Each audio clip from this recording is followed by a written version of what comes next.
boss, Monica! I don't want to see you back here until you're ready to wake up and start doing things properly! Right now, you're a disgrace to my kitchen and to the Hotel de Boer name! It was an accident. I'm sorry, did you hear me asking for excuses? No, I'll do better, I promise. Why is she so aggressive? She won't even listen to what the poor girl has to say! Oh, hey! Cut her some slack! You gotta at least hear her out! Wait! Huh? Who do you think you are telling me? Wait a sec. Navia? So, you're bringing backup now. Suit yourself! You're still wasting your time!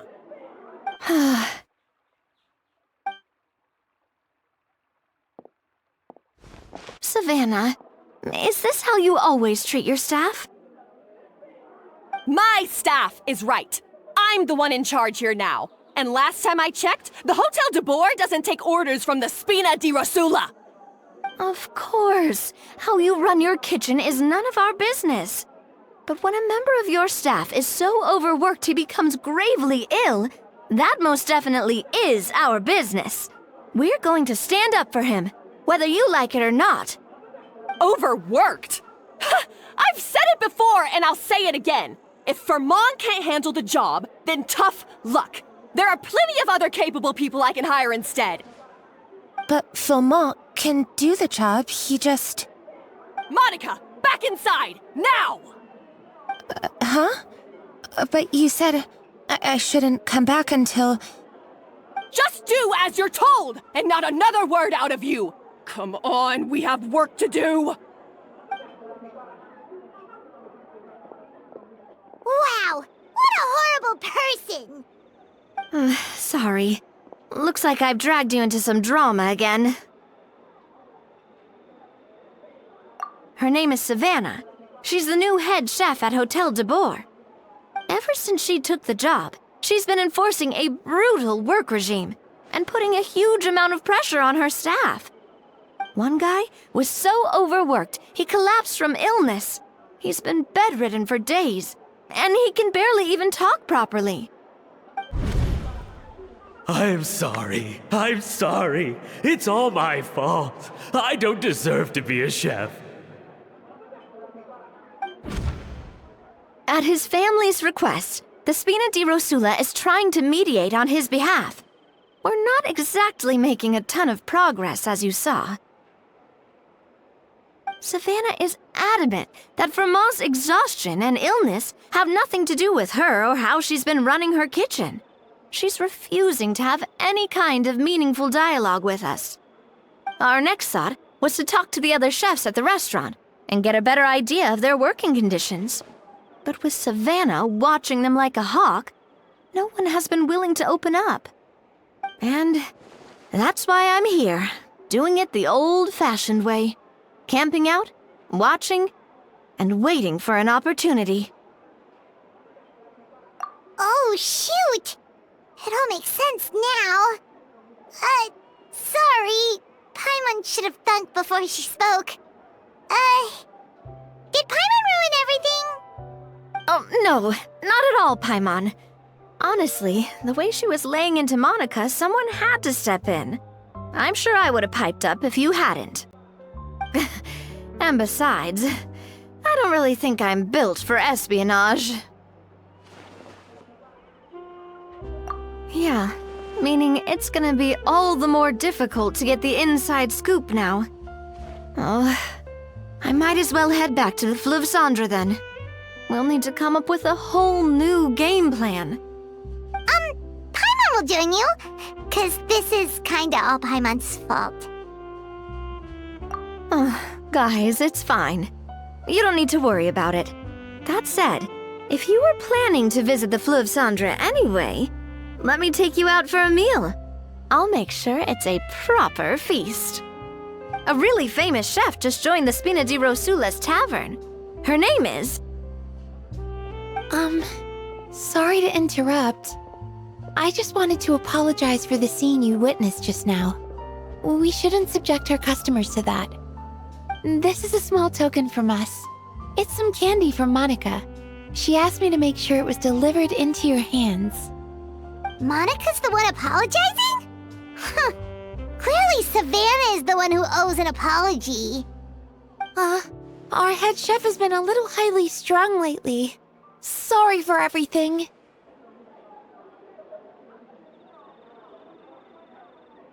All right.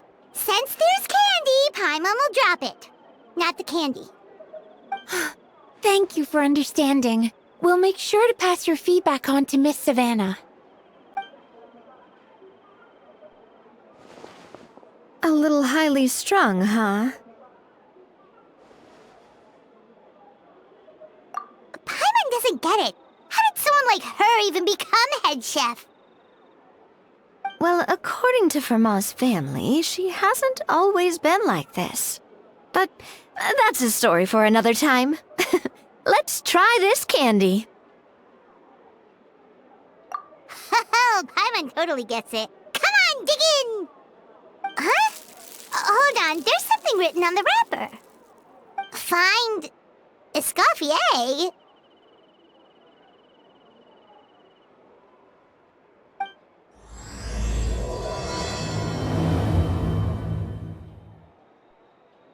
Escoffier?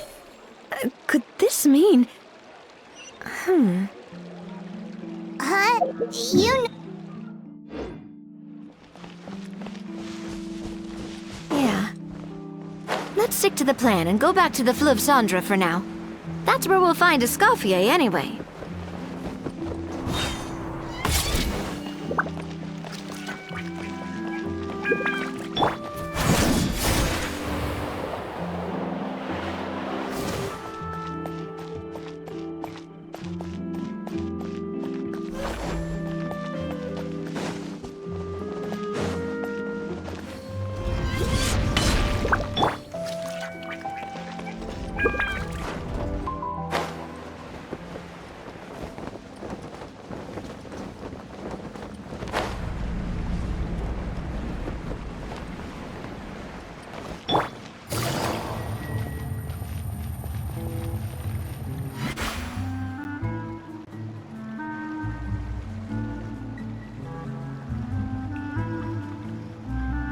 So, who is this Escoffier anyway?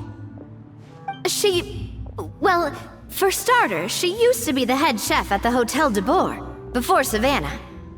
She recreated the legendary Gâteau de Bourg and restored the restaurant back to its former glory. Safe to say, she's the most renowned head chef in the Hotel de Bourg's history, after the culinary genius Modeste himself. Gâteau de Bourg? That's the super exclusive cake that they only sell a few slices a day, right? Wow. Why the heck would she let Savannah take her place? Well, apparently, the Hotel de Bourg was reported for a safety incident. Someone claims that the kitchen was adding an illegal substance to their menu. But none of the chefs had any idea how it could have gotten into the food. In the end, Escoffier decided that as head chef, she should take responsibility. And she was sent to the Fortress of Meripede. The Fortress of Meripede? Well, you're right. The quantity of the substance they found was fairly minimal. Even the guards believed the whole thing was probably just an accident. Escoffier didn't have to stay in the fortress for long, but still, by the time she returned, the role of head chef had already passed to Savannah. So that's what happened. Paimon still thinks it's really unfair. Even though Escoffier is no longer head chef at the hotel, she's still well respected by the staff. So, I'm guessing what Monica wants is for us to convince Escoffier to try and negotiate with Savannah on the staff's behalf. Oh, Paimon gets it! Monica wants Escoffier to come back and kick Savannah out. It's simple. If the new head chef is stressing everyone out, then the solution is just get the old one back. Well, about that... You thought cream of mushroom soup was ready to serve after 3.5 minutes on the stove! You'd have had more sense serving hot water with ice cubes. At least then you wouldn't have wasted all this perfectly good cream and mushroom! What do you say, Hilaire? I'm sorry, Cream. I'm sorry, Mushroom. As you can see, Escoffier is that kind of chef as well. You have to leave it on the heat for long enough to allow those flavors the chance to come out. Don't be fooled by the aroma when the water first starts to boil. Got it? Yes, Chef. Then go back and do it again. The customers are still waiting. Remember where you went wrong and don't repeat the same mistake twice. Yes, Chef.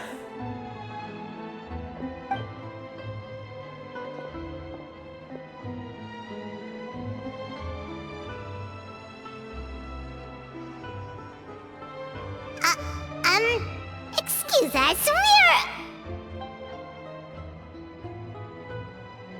Waiting to be served? Sorry, we're pretty busy. I'm afraid you have to join the line. Oh, no, we're not here to eat. So you're not paying customers? Then I'm afraid the wait will be even longer. It's hard to talk to Escoffier when she's in the zone. Let's take a seat. We can catch up while we wait.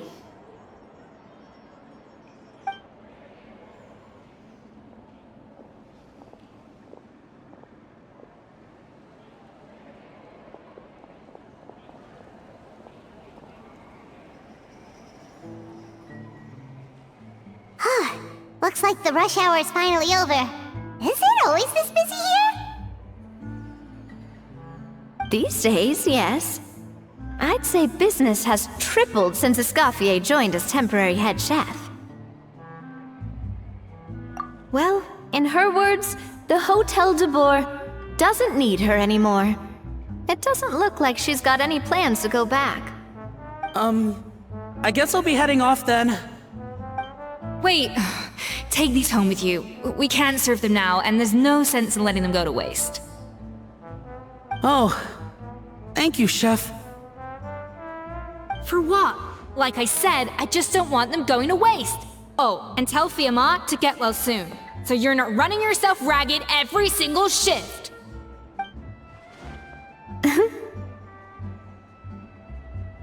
Fiamma.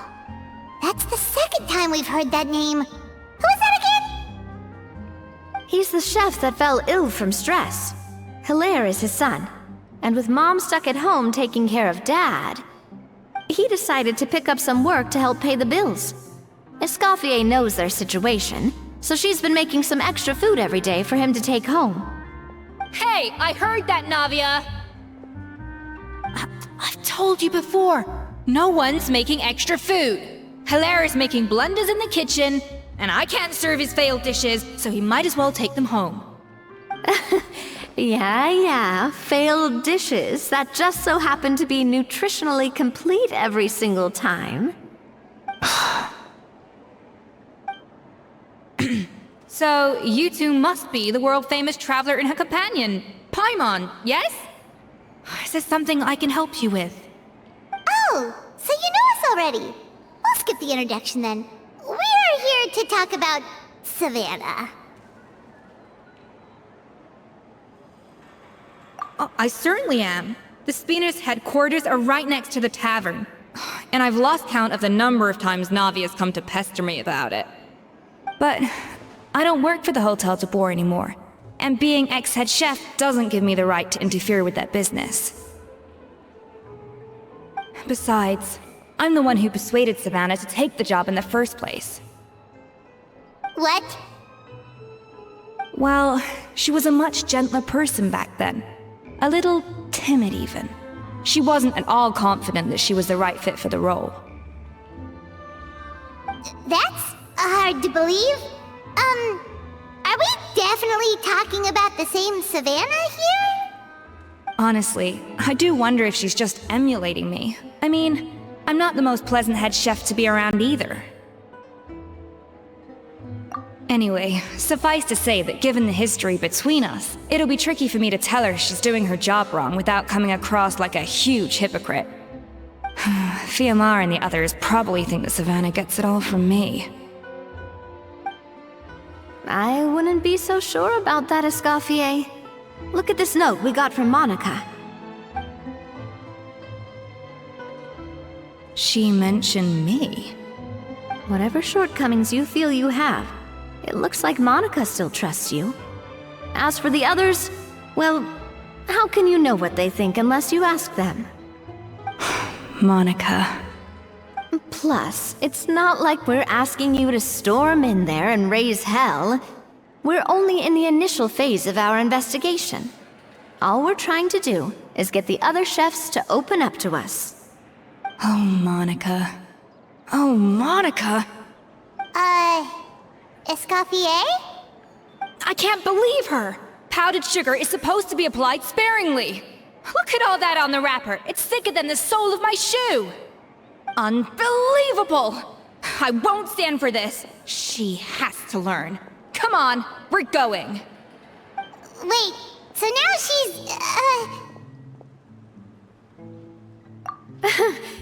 Let's go catch up to her. We don't want to keep her waiting.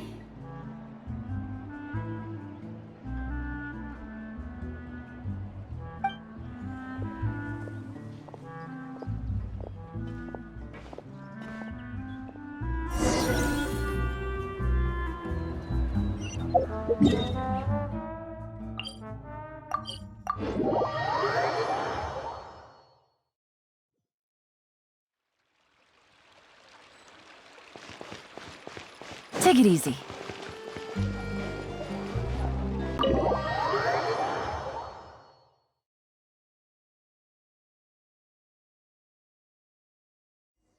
Wait, she looks like... Is that Escoffier? I'm sorry. I'm so sorry.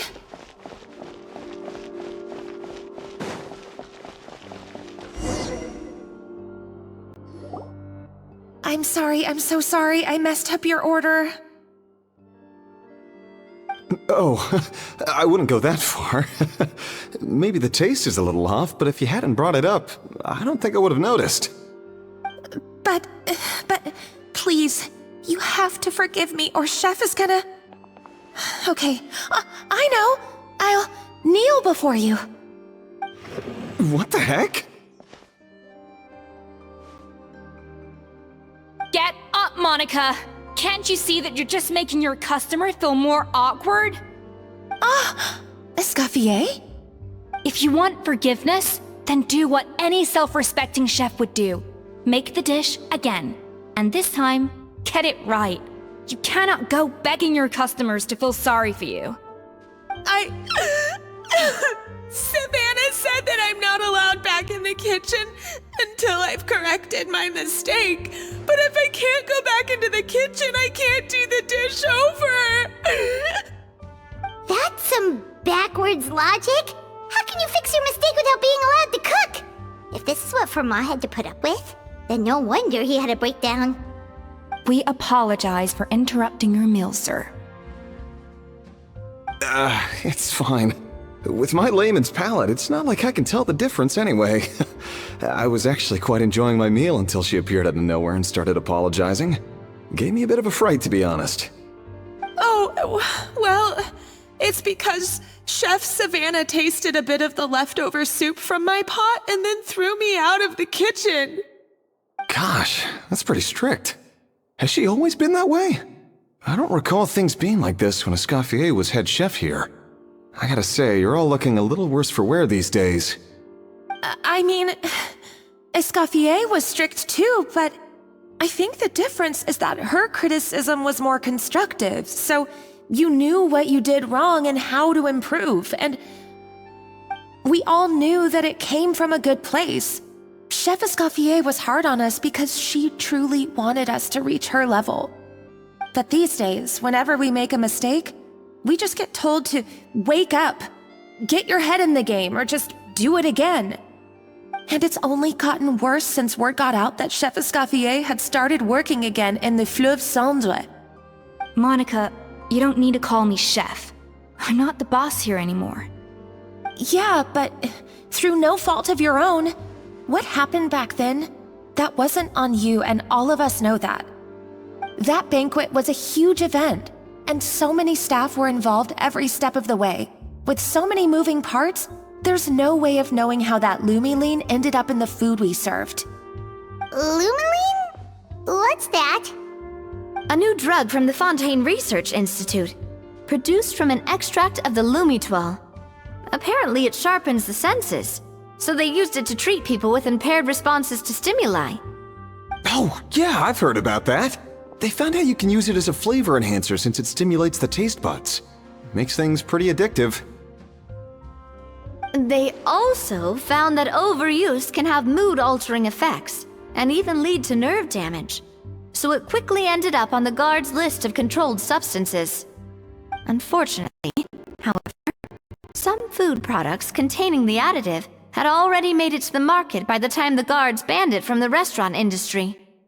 Everyone knows that in all likelihood, someone probably just purchased a batch of contaminated ingredients by mistake. But you took all the blame. We all know why. You just didn't want to see this turn into a place where tensions are constantly running high, because everyone's suspicious of each other all the time. And now look at you, a fry chef in the Fleuve Cendre. What are you trying to say? Sure, the Spina's Tavern is no Hotel de Boer, but come on, it's not that bad, is it? Ah, the Fleuve Cendre, you say? Great. That's where I'm dining from now on. Monica, I'm very happy with my current job. And there's no changing the past. We just have to let bygones be bygones. Besides, at the end of the day, I was the head chef, regardless of whose mistake it was. Ultimately, the responsibility lay with me. If only Savannah was half the boss you were.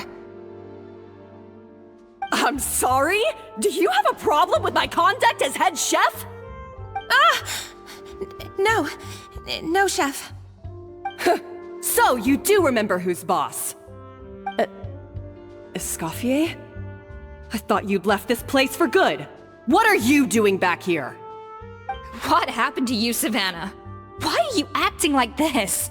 When I turned this place over to you, You made me the head chef and gave up your right to tell me how to do my job.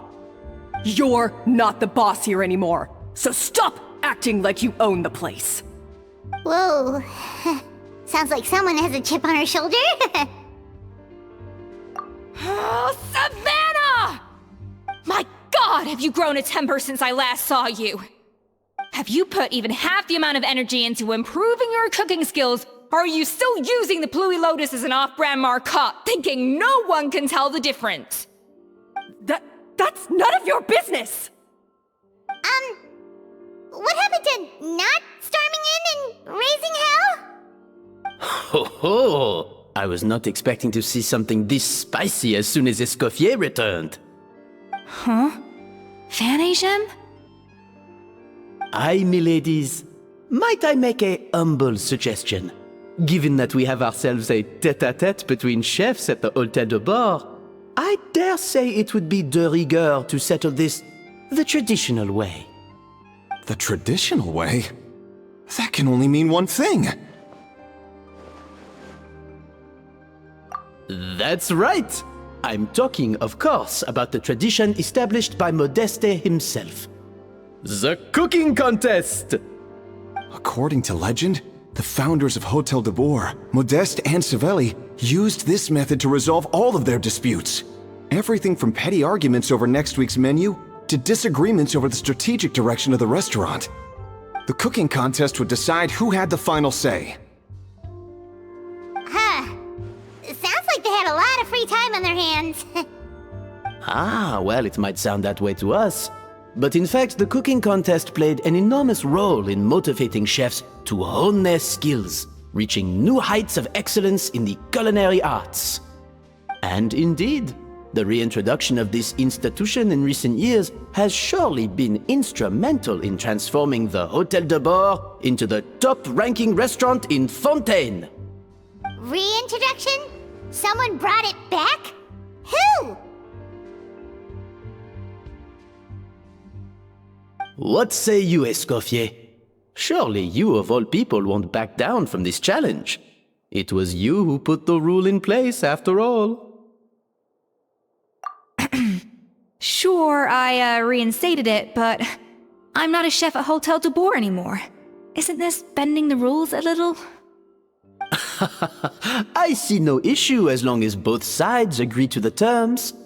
We could simply treat it as an exhibition of sorts. Savannah, any objections? Exhibition. Huh. No.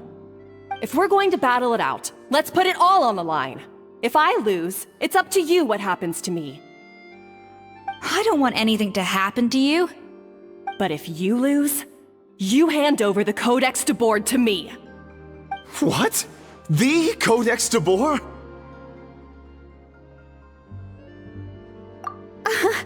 Only the legendary handbook written by the original head chef Modeste.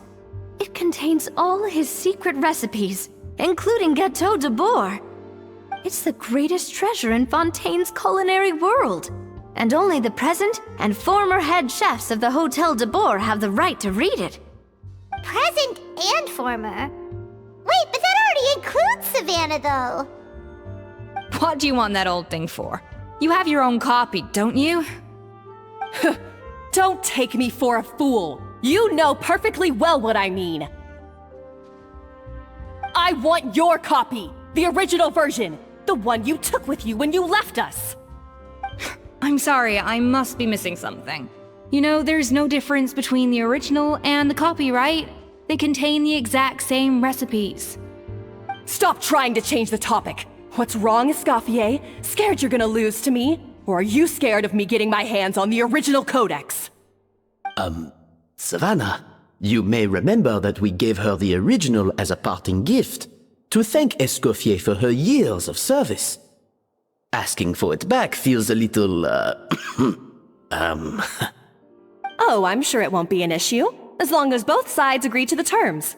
Those were your words, weren't they? And as for the contest itself, let's make it a bake-off. Gâteau de Bord, per the recipe in the codex. Well, Escoffier, you against me. Are you in or out? You sound surprisingly confident. Alright then, let's see how much you've actually grown. I hope you surprise me, Savannah. I'd hate to find out that all you've learned after this long is how to chew people's heads off. Believe me, I'll show you. Escoffier, are you sure this is a good idea? You accepted her terms a little hastily. Oh, it'll be fine. Let's head back to the Fleuve Cendres so I can get prepping.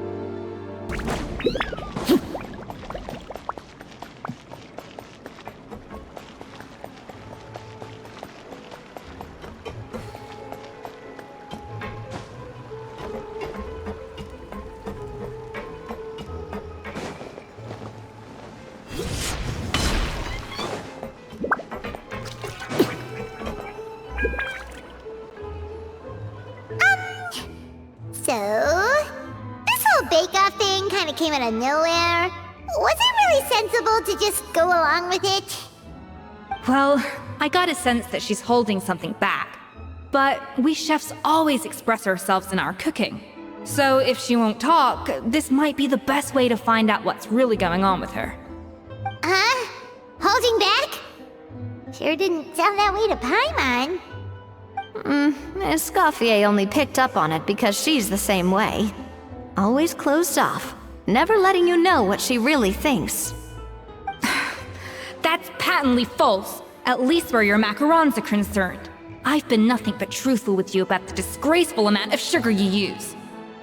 Okay, that's one case where you can keep your thoughts to yourself. Oh, that? Well, It's not so much a recipe book as a diary of Modeste's adventures. Back in the day, he and his good friend Savelli explored far and wide, partly adventuring, partly looking for new ingredients and developing new recipes.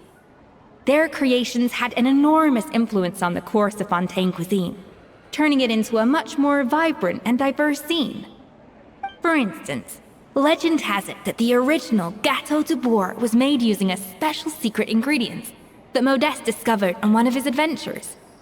So rare was the ingredient that they could never make more than 16 slices of the cake per day. But everyone who tried it claimed that it was one of the most blissful and invigorating things they had ever tasted. Modeste and Savelli went on to found the original Hôtel de Bourg, which catapulted them to stardom in Fontaine's culinary world.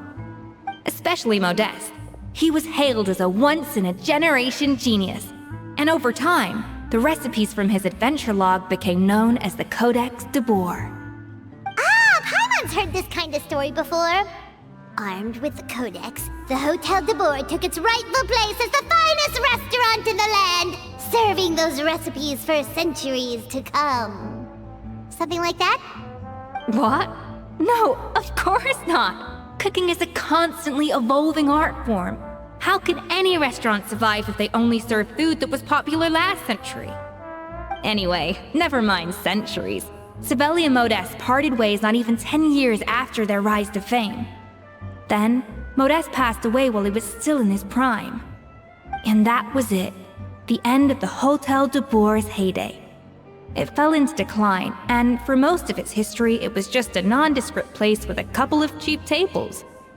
It's only in recent decades that it started recovering. Even then, it still took numerous relocations and changes of management before we finally ended up with Vanigem and the restaurant we have today. Oh! So the Codex really isn't all that, then. Paimon figured it was like one of those mystical books they have in Liyue's martial arts novels, where the main character learns all their secret powers from. Yes, well, that's fiction, and this is reality. You can't meet the tastes of modern diners by following some ancient recipes from a dusty old book. Case in point. Even the Gâteau de Bourg they sell now is actually Escoffier's reimagination. Wait, really? Why though? Didn't that recipe make it into the Codex? It did, but like I said, it's the dusty old book now, and the records aren't as legible as they once were. Not to mention that there's no way of finding the secret ingredient Modeste wrote about. So, reimagination is right. I consulted some historical records and took what I could from the Codex. But ultimately, the Gâteau de Bourg of today is my own recipe. As for why we gave it the same name and kept the tradition of only selling 16 slices a day, well, you've got Vanigem's business sense to thank for that. Oh! Huh. Well, that kind of takes all the mystique out of it. Hey now, it might not be the original Gâteau de Bourg, but it's still the most delicious cake in Fontaine today. And who knows, maybe Escoffier's version is more suited to your palate. Just think, if the original truly was the perfect cake you're imagining it to be, there's no way the recipe would have been lost to history, right? Not to mention that the Hôtel de Bourg never would have fallen into a slump. Anyway, before I left my role as head chef, I made a copy of all the recipes from the Codex, including my own improved versions, and turned them over to Savannah. So why is she so interested in the original copy?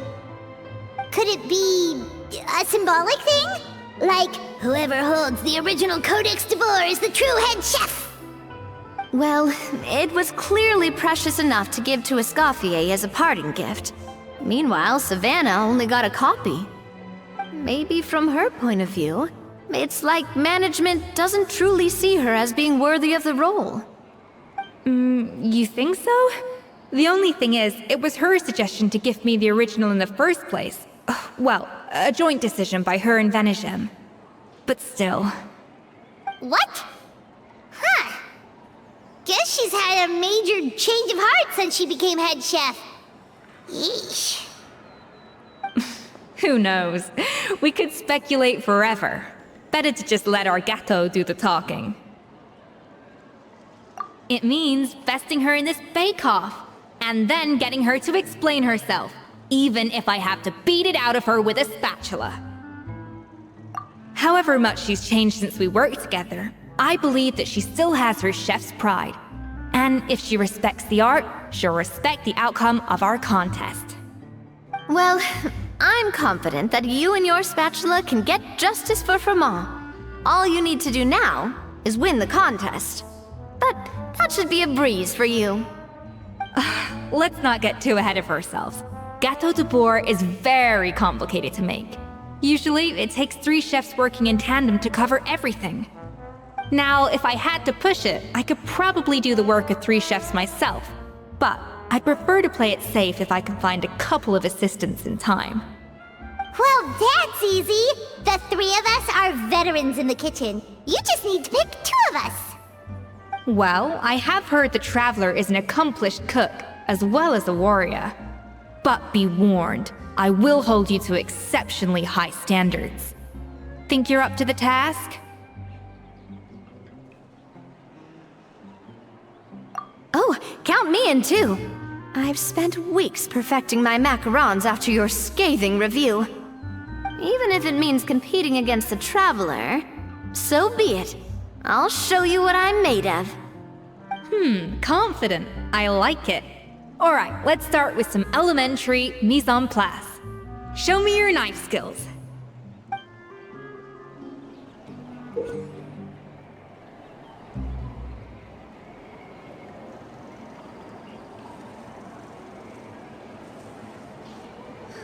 I've always called it chopping stuff up, not mise en place. But it's basically the same thing, right? Oh, Navia. The difference in your case is that mise en place is chopping stuff up without sending juices flying all over the kitchen.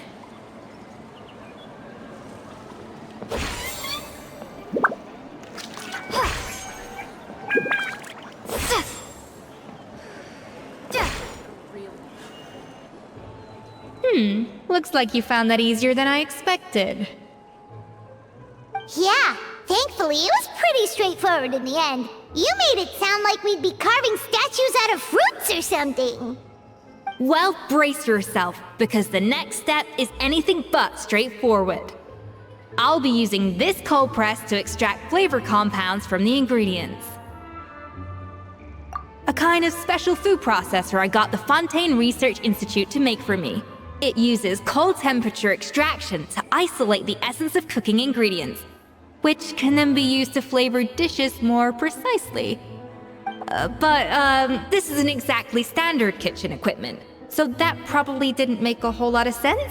Let me give you a demonstration instead.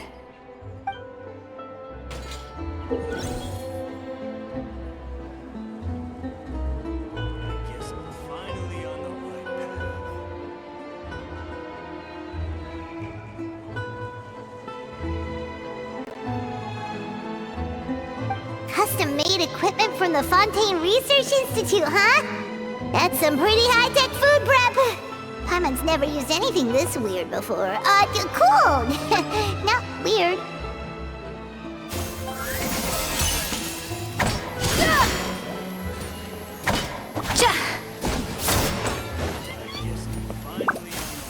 The device is too cold in here. I need to reduce the temperature.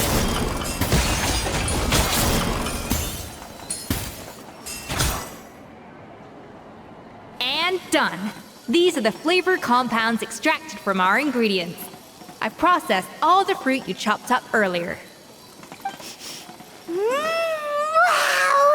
Even the smell is so much more concentrated. What next? Do we add all this stuff in? Absolutely not! Throwing everything in at once will ruin the balance of flavors. We have to go slowly and carefully to calibrate the exact flavor we want.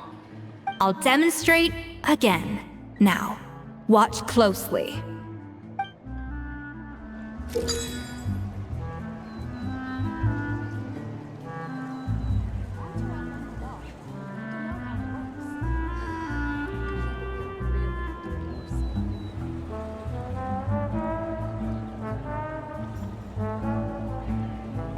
slowly and carefully. Not a drop too much, and not a drop too little.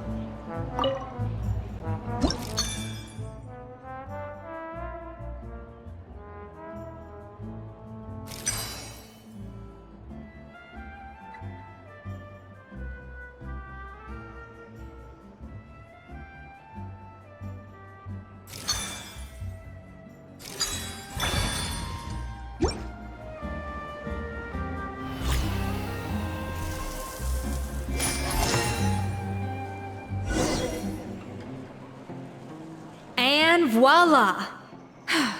Now it's your turn.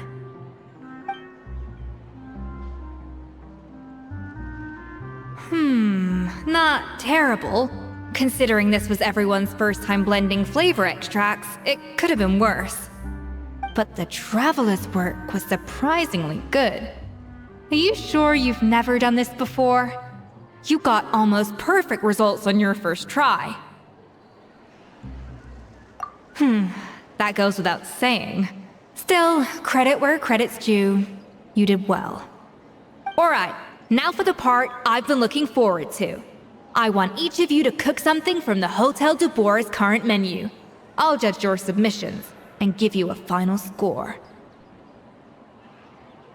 That's right. The true test of your cooking skills is the finished product. It'll be good practice for the contest itself. Now get to it. Chop chop!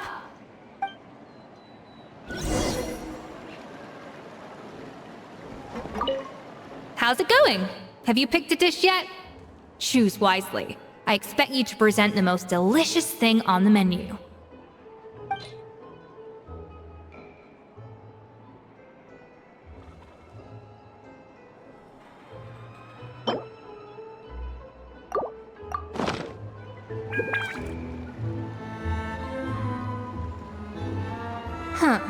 I know this doesn't represent what you're capable of. Try again, and this time, I want to see you make...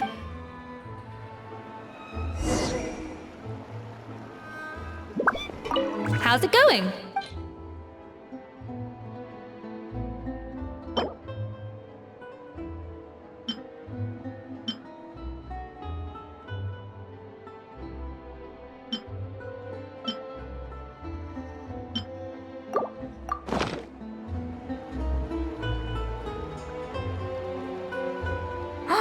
Look at that! With the grace of a snow-winged goose, as I like to say.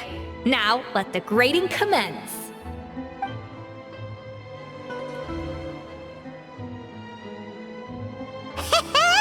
Pretty good, right?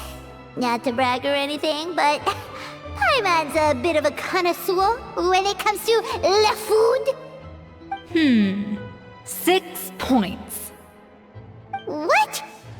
Oh, well, fair enough. Paimon doesn't cook all that often, so as long as it's a pass.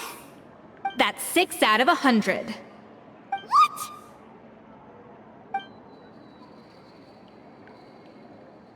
You say you're a connoisseur, but it's quite clear from this dish that you have far more experience consuming food than creating it. By that logic, I suppose you think listening to Lady Farina on repeat every day would make you an opera singer. Aww. Me next! I'll have you know that this batch of macarons has 2 whole tablespoons less sugar than my previous ones. So you went from 12 tablespoons to 10? Well, it's nice to know you actually measured it out. Because it tastes like you just threw in whatever was left in the jar. 6 points. Aww. Now to the final dish. So, what do you think? This is our last hope. 8 points. Darn! That's barely higher than what we got. Not exactly. The color is spot on. Beautiful aroma. Excellent presentation. I have to give this one 8 points out of 10. Maybe even 9 points. Huh? How did you pull that off? Don't get me wrong, there's room for improvement. But still, this is clearly the work of an accomplished chef. I can tell that you've put many hours of work into honing your skills in the kitchen. I can really taste the grace of the snow-winged goose in this dish. The traveler's journey, with all its trials, tribulations, and setbacks. Not to mention the frustrations of having a picky eater for a partner.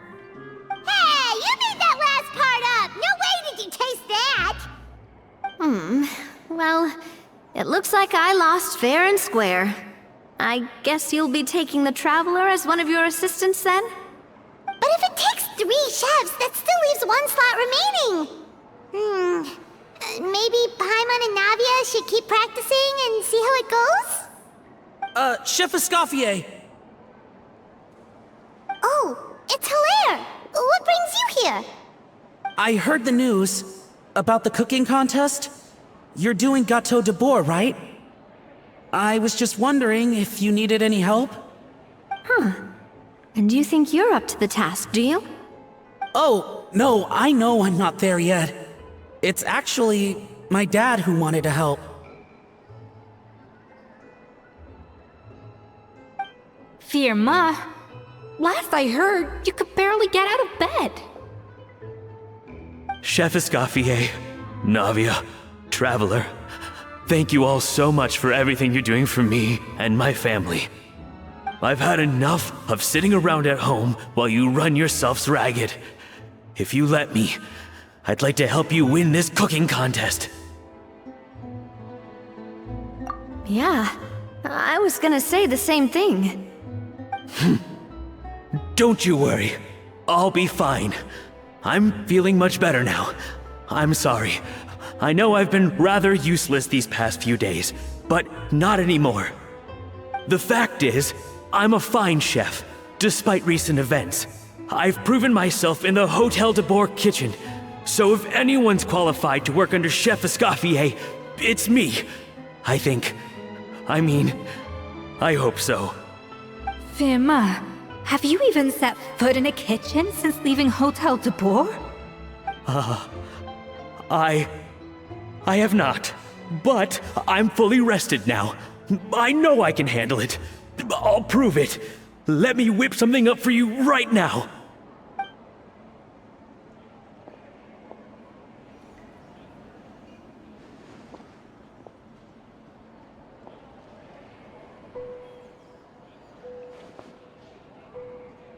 Huh?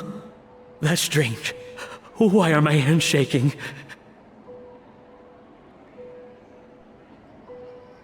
What do you call this, Verma? I can't seem to grip my knife. Do it again! Again! Again! I... Hopeless. Get out of my kitchen yesterday.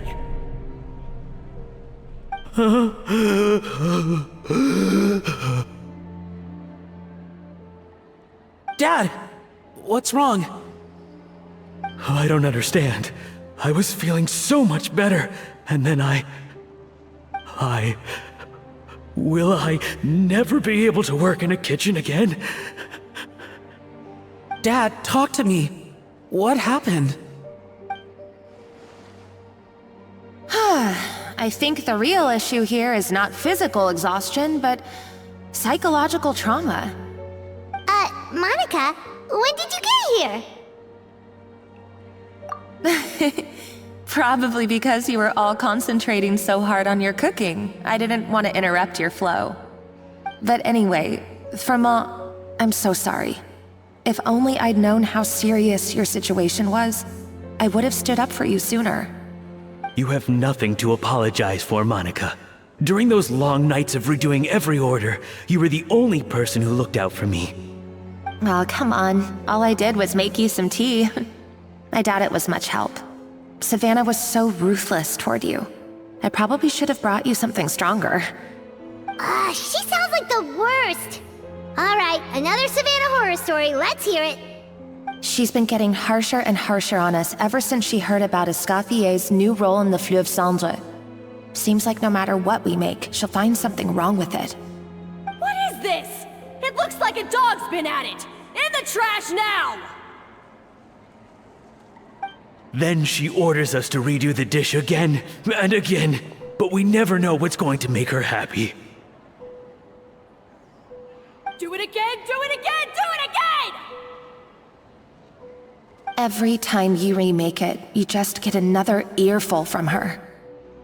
Either straighten yourself out, or get out of my kitchen! So now, it seems like just picking up a kitchen utensil gives me flashbacks of her yelling at me. Oh man, that must be awful. The more I want to get it perfect, the more my hands shake, and the more scared I am of making another mistake. How can you give up so easily, Fiamma? You weren't a quitter when you were working for me. And even under Savannah, you talk about working late into the night trying to perfect your dishes. That says to me that you still hadn't lost that determination to prove yourself. What changed? I don't know what's come over me. When I think back, I just remember feeling like my heart and my hands were growing heavier and heavier as the shift went on. Each time I had to redo a dish, my heart sank a little further. Maybe Savannah was right. Maybe I am just hopeless at this. Dad. I see. Well, it sounds like there are some deep issues at work here. Ones that won't be resolved by merely seeking compensation. I will win this contest, and after that, I encourage you to approach Savannah and talk this out. But what if you can't find another assistant in time? Clearly, I'm in no state to help out. You think being one person short will ruin my chances? Let's not forget, I taught you and her everything you know. Even if I had to go it alone, I would present the perfect gâteau. Oh, well, Paimon and Navia will still keep practicing, just in case. And so will I. Yeah! And if worse comes to worse, we can always get the Spina di Rosula to put out an emergency call for chefs. There's gotta be someone out there, right? Actually, I thought maybe I could help. That's sort of why I'm here. What? Why didn't you say so? I was going to, but then... well, this is the first chance I got. You do this for us? Thank you so much, Monica. Alright, fine by me. But aren't you still working for Savannah? Joining the other side seems like a guaranteed way to put your future employment in jeopardy. I know, but it's alright. I've made up my mind. With the way things are, I can't keep working for Savannah much longer anyway. Unless I want to become the next Fermat. I'm done with sucking it up. It's time to try and turn things around. If this cooking contest can get Savannah to see the error of her ways, then I'm sure she'll forgive me for this. Well, Paimon didn't think we'd be poaching from Savannah's staff to get our third person, but there you go. Anyway, Monica's a professional chef, so nothing could possibly go wrong now. Great! Then it's settled. And to congratulate you all on making the team, I propose a Spina-sponsored meal to celebrate. Spina sponsored? Wait, you mean I'm cooking? Well, I promised the traveler a feast in the Fleuve Cendre. And I know how much you've been looking forward to it. Yeah! Feast, feast, feast! Alright, if you insist, then prepare for some of the finest food of your lives.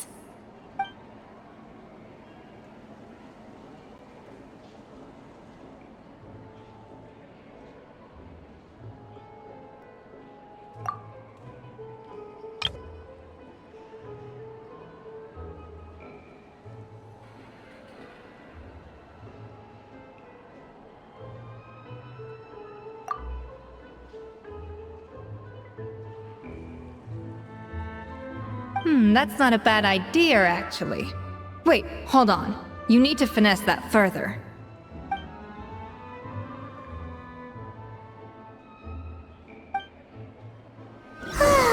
That was was a dream come true. Paimon never knew Fontanian cuisine could be this good.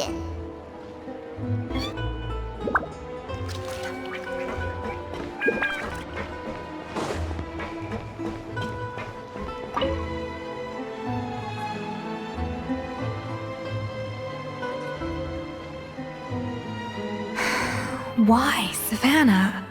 Why? Oh, nothing. I was just flicking through the original Codex de Boer. I wanted to see if there was anything I'm missing. Something I hadn't noticed before.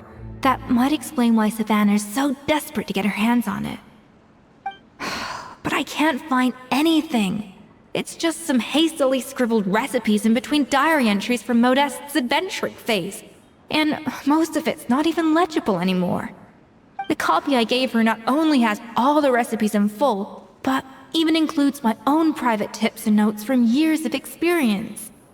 Surely that's infinitely more useful than this old thing. Yeah, maybe. Still, it's just hard for me to imagine that the Savannah I knew would go to all this effort just to make a point. We were. At least I always thought we were. She was a little shy, but meticulous with everything and everyone she dealt with. She made a few mistakes here and there, but she was quick to correct them whenever they were pointed out. And she was always striving to improve as a chef. Those qualities are why I recommended her to replace me as head chef. I never imagined for 1 second that she'd cause Fiamma and the other staff so much grief.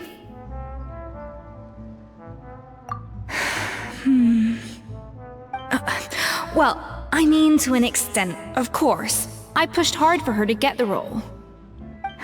And the idea that she turned out like this because of me is difficult to come to terms with. I wonder if this is how Modeste felt back when he was writing the Codex. Yes, with his good friend and co-founder of the Hotel de Boer, Savelli. The story goes that after Modeste unveiled his Gâteau de Boer and was hailed as a culinary genius, he was admired and adored by all. But his newfound fame slowly drove him and Savelli apart. Unlike Modeste, whose every new creation was an instant hit, Savelli seemed to face setbacks every turn. Doors that would swing wide open for Modeste would shut in Savelli's face. And with Modeste being whisked off to all manner of functions by his celebrity friends, he had less and less time to discuss the culinary arts with Savelli. People started gossiping about Savelli, and their relationship between the two gradually soured. Everything came to an abrupt end when Modeste, still in the prime of his life and still hailed as a genius, suddenly died from an acute illness. And that was it. They neither had a decisive split, nor got the chance to properly reconcile. Their story just came to an end. One rumor had it that Savelli actually killed Modeste out of jealousy, even as the latter was hoping to make amends. Unlikely. It's a popular theory, but there's no real basis for it. At least there are no records of Savelli ever being convicted of a crime.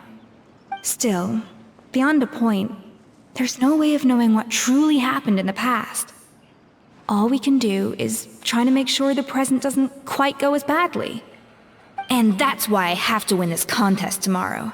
Then get the truth about everything that's been going on, even if it means cracking her open like a nut. Really? Well, I like the confidence. Don't let me down tomorrow, then. You better bring your A game.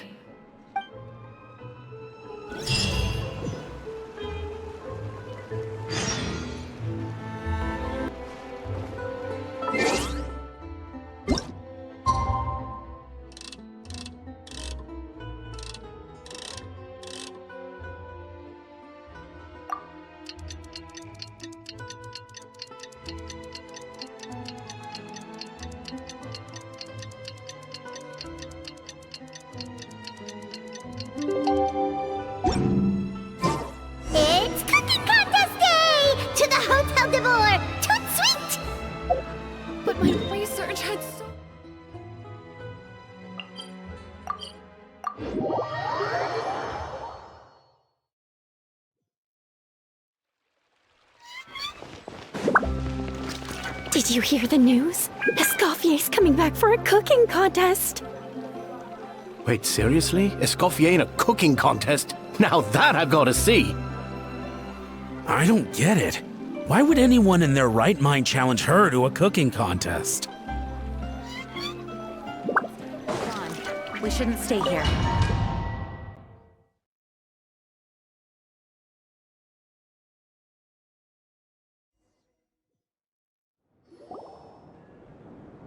Mesdames et messieurs, welcome one and all to the Hôtel de Bord and to this most exciting of cooking contests! Savannah, I brought the original copy of the codex you asked for. Monica? Huh. In the interests of fairness, this contest will be conducted in a double-blind format. Once the dishes are complete, they will be sent to the back of the kitchen where they'll each receive a label. The labels will be placed out of sight underneath the plates, only to be revealed after the judges have sampled them and reached a final verdict. This is to ensure that no one will know which dish is made by which contestant. As one of the judges, I promise to be fair and impartial. When my meal got interrupted yesterday, I never thought this is how they'd make it up to me. Getting a seat on the judging panel is a pretty sweet deal. Both contestants have taken their positions? Then, without further ado, let the Hôtel de Bord cooking contest commence!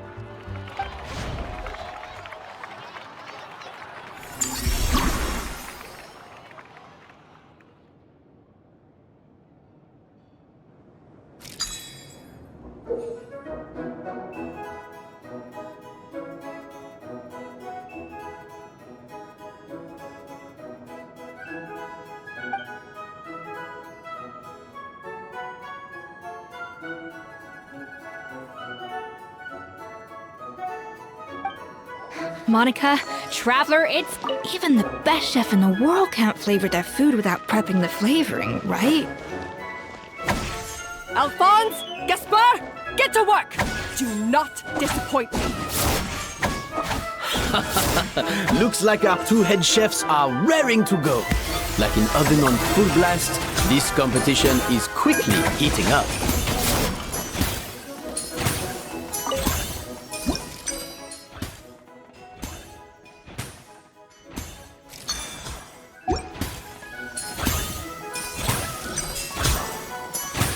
That should be enough flavoring. Now...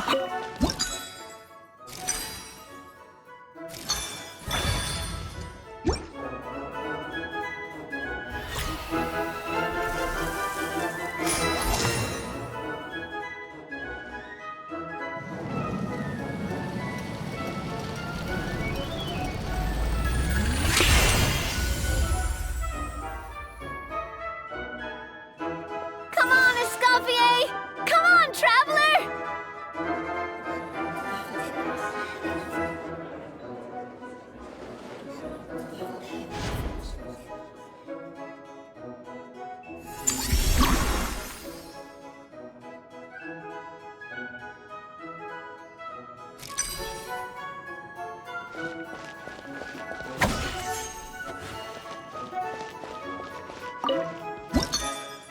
The balance of flavors is about right.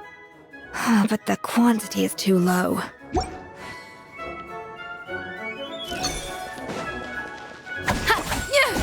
Yeah, Alphonse! What are you playing at? That's not how I taught you to do it! Stop horsing around and do it again! Yes, chef!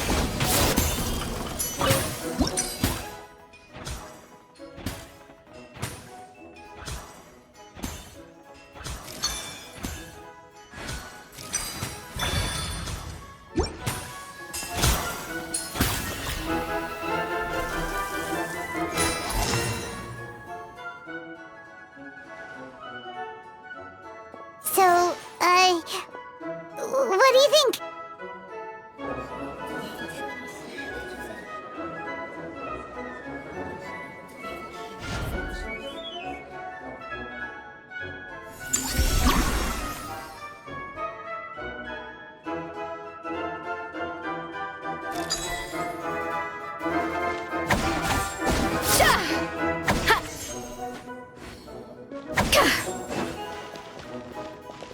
Off to the freezer! Escoffier is already on the final step of the...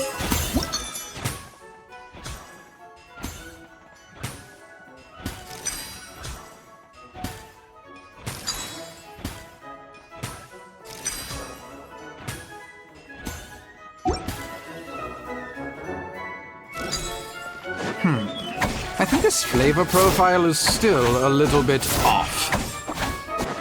Enough!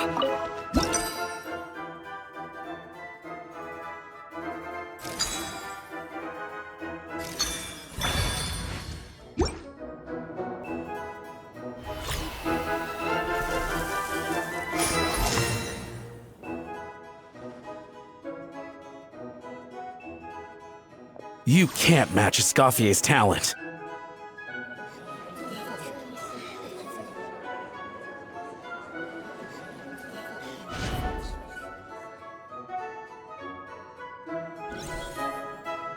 I present to you Gâteau de Bourg.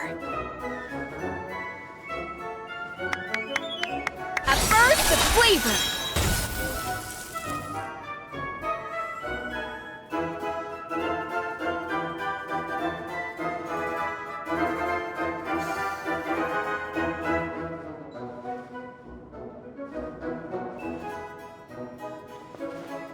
That was perfect! We were like a flock of snowing geese, completely in sync, working gracefully and elegantly together. Great work, team!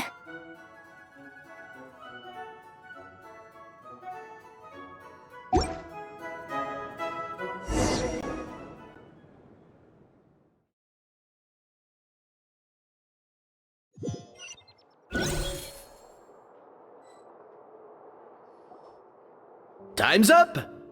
Contestants, please take your dishes to the back.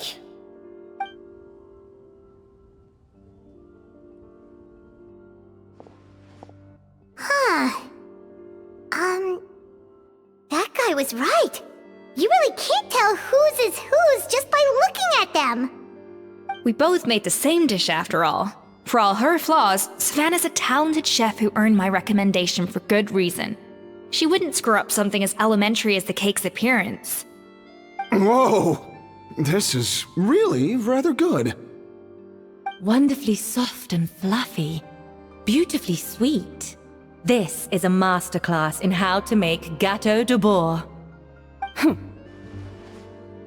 I would give this one at least 9.9 out of 10!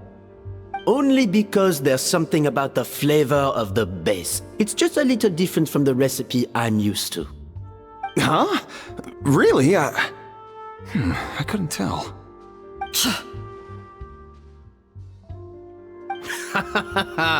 Alright, on to gâteau number 2.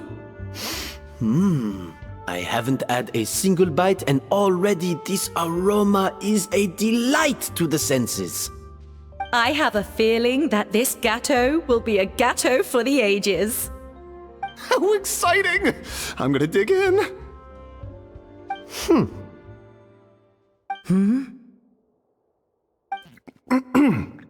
I think maybe someone got a little carried away when they were adding the sugar. Not just the sugar, it's the flavors too. This is all over the place. Who made this? It appears the decision is unanimous. This gâteau is far below the standard we would expect. And Paimon thought this might actually be close. Turns out she can't bake to save her life. Something's not right here. Savannah may not be perfect, but no way is she this sloppy. I can now declare that the creator of the first gâteau has won this cooking contest. Now, all that remains is to turn the plate over and reveal the chef's name underneath. What? It's Savannah? No! That's impossible! Hey, Savannah! You cheated, didn't What'd you do? Oh, you swapped the plates, didn't you? Well, someone's a sore loser. These cakes went from the oven to the judge's table without me ever laying a finger on them. And everyone here can attest to that. It was Vanejem's staff who labeled them in the kitchen. If you're looking to accuse someone, why don't you start with them? Isn't it more likely that Escoffier's lost her edge? Oh, or maybe her assistants let the team down. You take that back! Judges, we demand a rematch.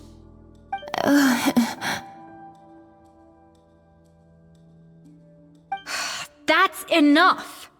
What's done is done. As head chef, or rather as team lead, I take responsibility for the dish I served. Whatever went wrong and however it happened, I should have spotted it. Savannah, I didn't think you'd stoop this low just to beat me in a bake-off. What happened to your chef's pride? I don't know what you're talking about. If you want the Codex de Boer that much, you can have it. Escoffier, no! But you must promise me that you'll apologize to Firma and compensate him for everything you put him through. It's a little late to be negotiating terms. The contest is over and I won. That means you owe me the Codex, and I owe you nothing. Look, Savannah, you may have fooled everyone else, but can you really fool yourself? What I'm offering is to accept defeat without looking to expose what you've done.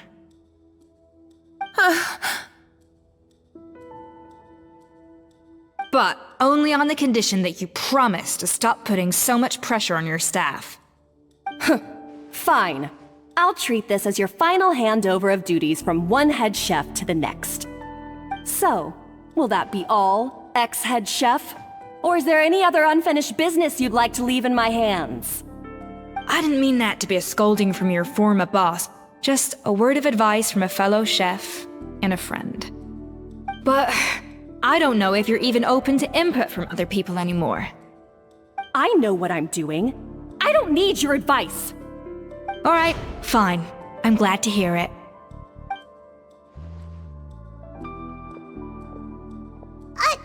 Escoffier? The Codex de Boer! Finally. Now, at long last, I will succeed. Escoffier? How could you let her get away with this? Yeah! The Codex is a souvenir of your time here! Doesn't that mean anything to you? It's alright. It was just a bake-off, not the end of the world. I'm already over it. Besides, it's not all bad. She agreed to compensate Firma. That's mission accomplished for the Spina. Honestly, if I'd have known that giving her the Codex would solve everything, I'd have just done that in the first place. I mean, why bother with the whole cooking contest? It's such a waste of time and energy.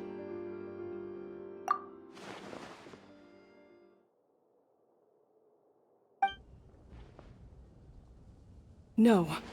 No! This doesn't make any sense! Huh? That's it? No secrets, no nothing? I don't believe it! This can't be happening. Oh, Chef Savannah! Savannah?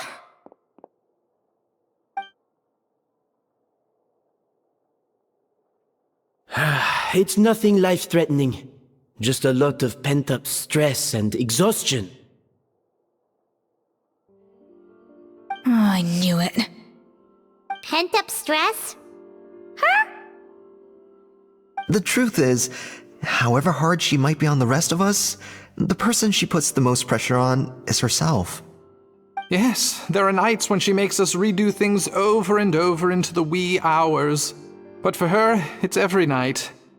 She'll hide herself away in the kitchen, working on new techniques and recipes, and only realize how long she's been at it when we come to work the following morning.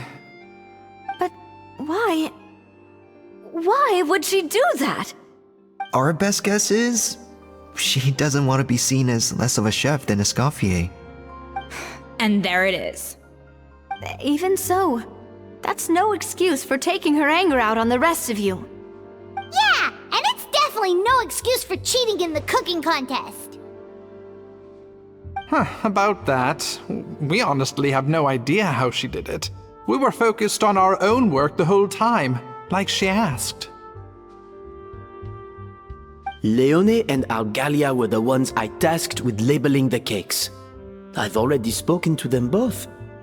They're at a loss to explain it too.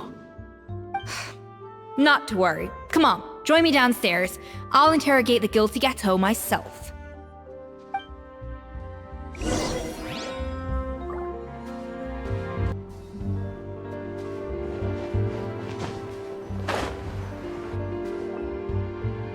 Well, how is it? Have you figured out what it was? Oh, this is aggravated assault on my palate. I'd rather eat wet cement than this. Is it really that bad? I made sure to taste test it before it was served. Oh, relax. This isn't your cake. Savannah never switched the plates. The offending flavors are coming from in between the icing and the cake base, which means someone tampered with it while it was being made. Or in other words, we have a traitor in our midst.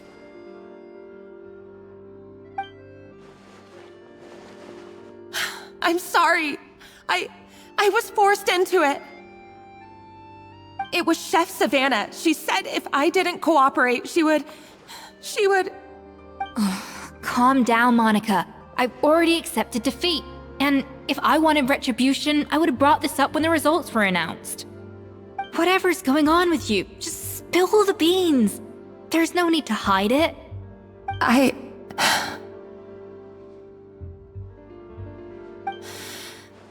I was the one who caused the food safety incident that one time. Food safety? Wait, you mean the Lumine incident? So you procured the contaminated ingredients? I think so.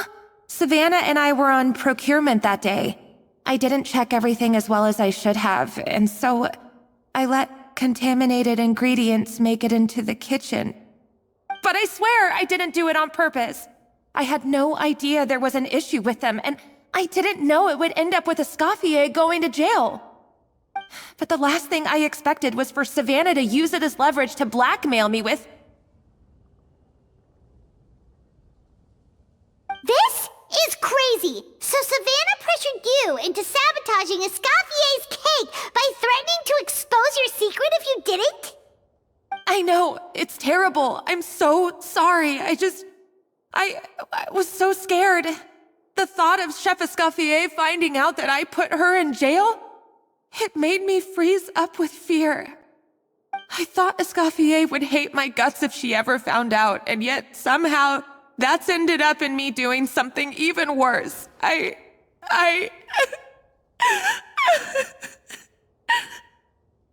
Seriously? All this fuss over a little slip-up? Huh? Firstly, it's not like I got a life sentence. I did my stint at the fortress, and now I'm out.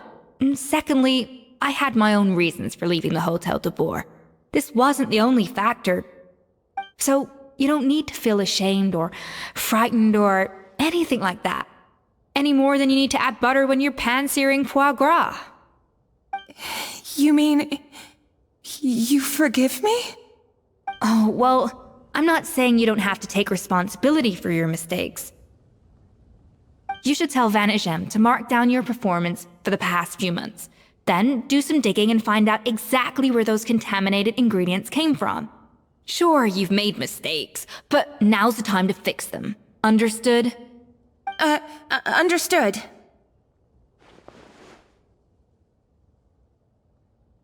Good. Now, back to Savannah. What about the original codex would compel her to resort to blackmail? I have my suspicions. Not that I've got any proof to back them up, though. Ugh. What happened to me? I've overheard some customers murmuring about how the Hotel de Boer hasn't been the same since Escoffier left. They think our menu doesn't taste like it used to, especially our signature items. Now that you mention it, I noticed it during the contest too. I couldn't put my finger on it, but the flavor seems subtly different from how it used to be. But the difference was so small, I'm sure no one would notice it besides our most loyal customers and true dessert connoisseurs. Still, as head chef, it's easy to see why Savannah would get so hung up on it. So many times I've seen her make the cake base over and over again, late into the night, determined to match Escoffier's version. But something's always slightly off every time. Yeah, I've noticed that too. Never really gave it much thought, though. Thinking back on it now, it's clear that Savannah's been in a downward spiral ever since Escoffier left. She wants to prove that she can fill Escoffier's shoes. That's gotta be the reason. But after countless setbacks, she's getting more and more unhinged. And at some point along the way, she switched from doubting herself to doubting Escoffier. Doubting Escoffier? For what? Yeah, it would explain why she was bent on getting the original at any cost. She must have thought Escoffier purposely omitted key details from her recipes when she copied them out. Also, she could retain her place as the #1 chef in Fontaine, the only one privy to all the secrets of the trade. Oh, for goodness sake, what a stupid idea. Of course. Then she finally got the codex only to discover that the secret recipes she's been pining for don't exist at all. Seeing how utterly wrong she was must have been a real shock to the system. It probably brought up everything at once. It overwhelmed her, and she passed out. There's still one thing that doesn't make sense, though. If Savannah had the real recipe all along, how come it tasted different? She might not be on the same level as Escoffier, but surely after like 50 attempts, she'd get it right one of those times. You'd think so, but geniuses like Escoffier are in a league of their own.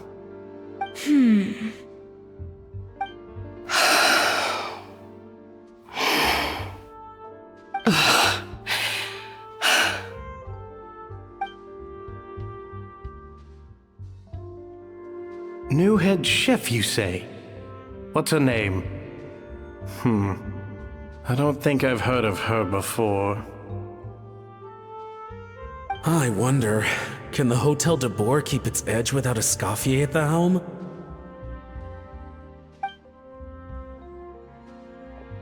This tastes different from last time. Is it undercooked or something?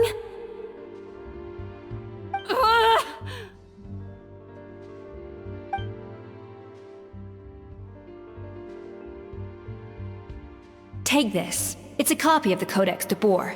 From now on, you will be its keeper. Don't listen to the doubters. If I say you can do it, then you can do it. Even if you don't believe in yourself, at least believe in me.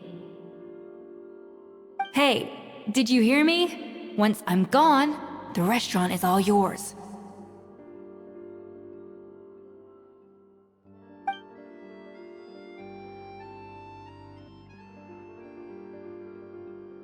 All this time, I've been blaming other people, but maybe I'm the problem.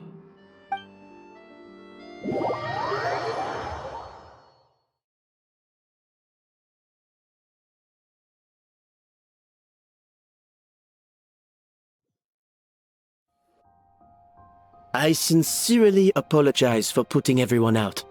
Savannah's awake now, but I don't think she's ready to speak to anyone yet. Let's give her the day to calm down. I'm sure you'll have the chance to talk everything out tomorrow. In that case, I'll go and update Vermont and his family. I wonder what he'll make of all this. Oh, we'll come back tomorrow then.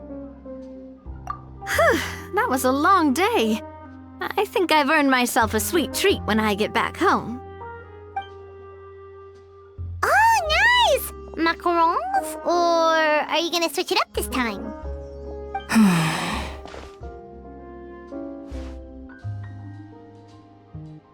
Traveler, how much do you know about the snow-winged goose? Every year, they migrate long distances in search of a suitable home. There's always one goose at the front whose job is to lead the flock. Fontaine poets often use the image of that goose to explore the ideas about leadership and genius. They usually imagine someone who's a cut above the rest, a model of perfection. But what those poets don't know is that during a migration, the lead goose is always changing. Once the lead goose shows signs of fatigue, it retreats to the back of the flock and allows another goose to take its place. So the truth is that leadership, with all the responsibilities and pressures that come with it, it's something that everyone takes turns at. But we humans completely miss that fact when we project our own ideas about social hierarchies onto them. I guess what I'm saying is, I don't buy into this notion that there's some sort of gulf between normal and genius. Cooking is a science, not magic. Given the same ingredients, same recipe, and same environment, I see no reason why two different people shouldn't be able to create the exact same dish. Of course, some people have a more sensitive palate than others, and some people are just born bolder or more conscientious. But these are all variables that can be accounted for with time and practice. I'd have no reason to expect so much from others if I believed that perfection can only come from the hands of a genius. The only reason I hold people to high standards is because, well, I believe they're capable of greatness. Okay, I've made up my mind. I'm gonna get to the bottom of why Savannah failed. And come tomorrow, I'll give her the scolding of her life, pointing out all the mistakes she's made along the way. Then she'll finally see the error of her ways.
Why are we here so early? Our meeting with Vanigem isn't for a while.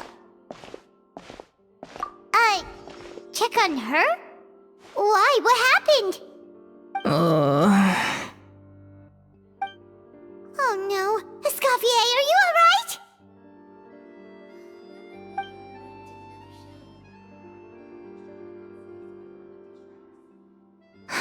I'm fine. Just need to get some more coffee in me. Huh? What happened to my coffee? Did I really drink it all? Alright. Thanks. I appreciate it. Well, there's cooking facilities here. Or we could just grab a cup of coffee from Cafe Lutece, but either way, hurry! Lenny and Lynette do another show. Coffee.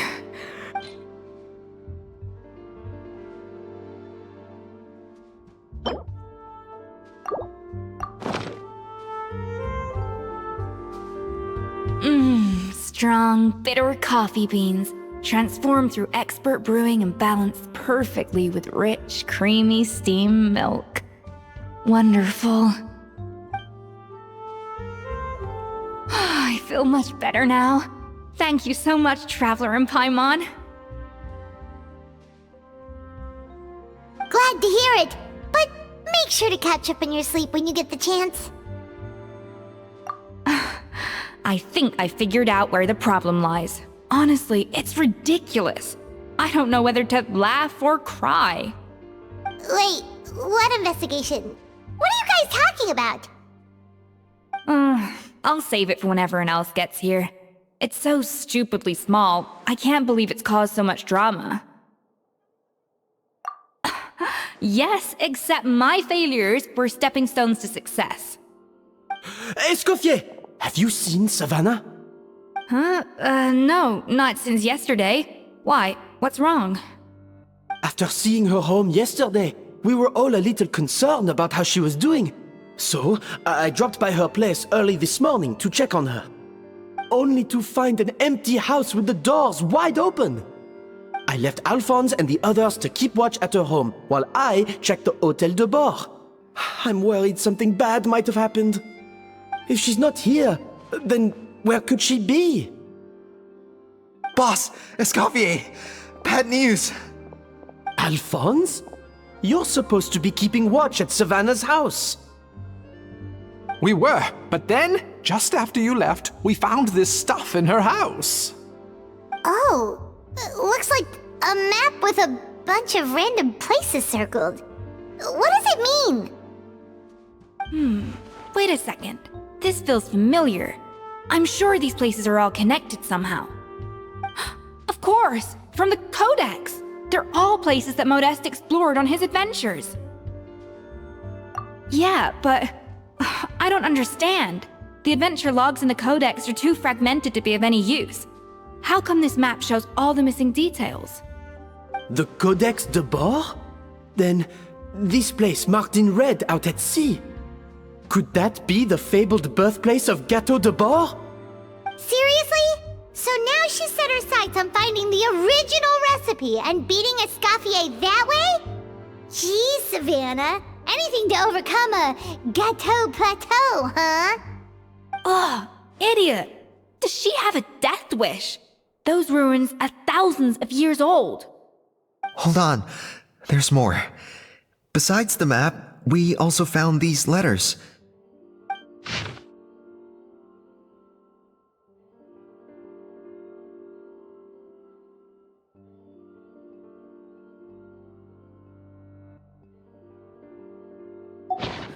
It was you.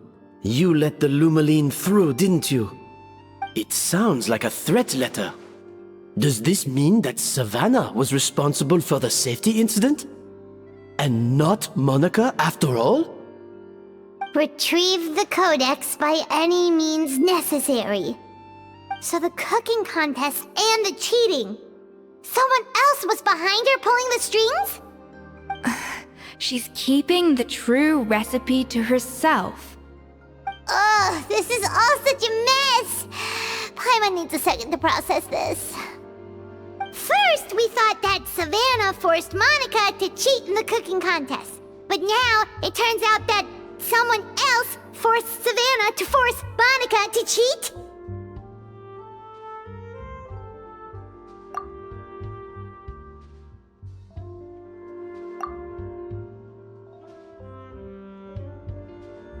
You're finally here.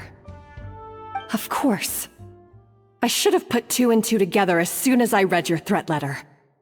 The food safety incident, the demand for a cooking contest, the instruction to blackmail Monica, even the suggestion that Escoffier was keeping secrets from me. It was all part of your grand plan, wasn't it, Monica?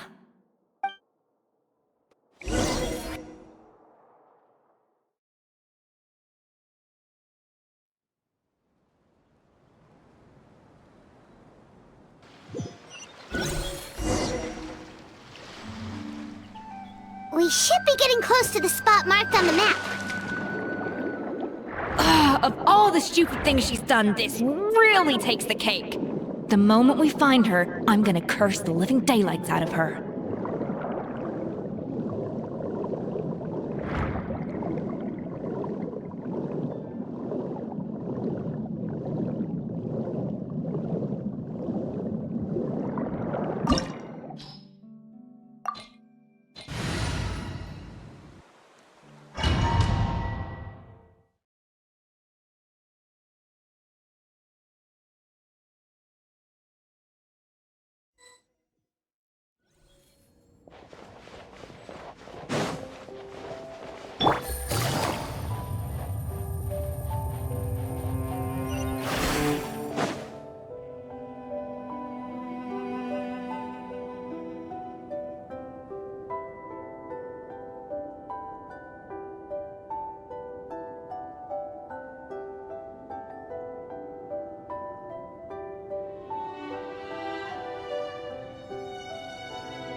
place looks like an underwater restaurant, doesn't it?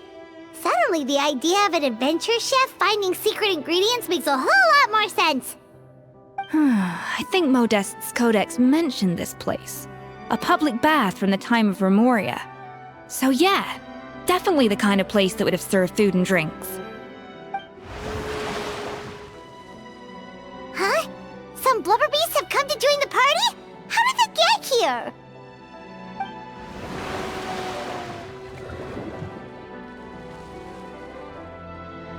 Aw, they ran off! That could be easier said than done. Something's blocking the entrance. Well, did Modeste mention it in his adventure logs by any chance? They must have gotten through somehow. Good point. Yes, that's right. It's coming back to me now. We prepared a banquet for our shy little guests, and as the food flowed away on the current, they broke into a joyous chorus, and the path opened to us. We have to feed the blubber beasts? With what? There's nothing here besides rocks, romaritime flowers, and lumitoile. See, this is why you should always bring snacks. You never know when you're gonna need them. Now we have to head all the way back to shore and grab some. There's no time for that.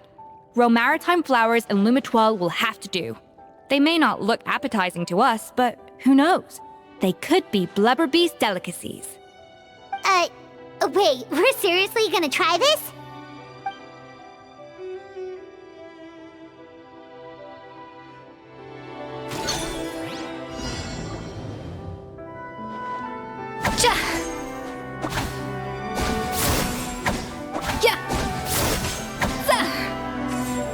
A little amuse-bouche.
Frosting!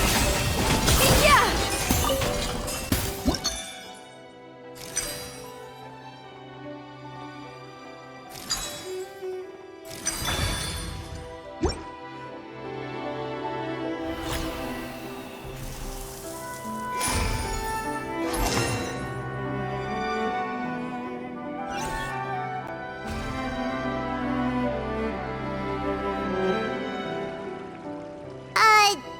Beasts or not, are we sure this stuff is edible? Trust me, they'll love it. Oh, good question. If we try to put them in the pool, we'll probably just scare them off again, and who knows how long they'll be gone. Yes, we can't afford to wait for them to double back. What was it that Modeste said again? Something about the food flowing away on the current.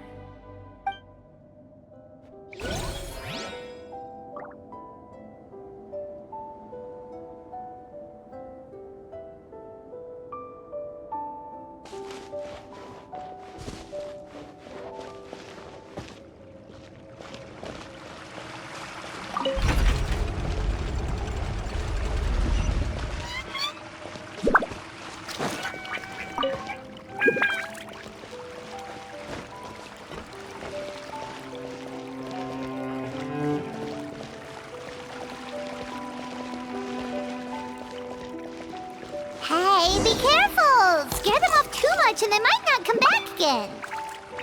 Wow, it's really singing! It must taste better than Paimon thought!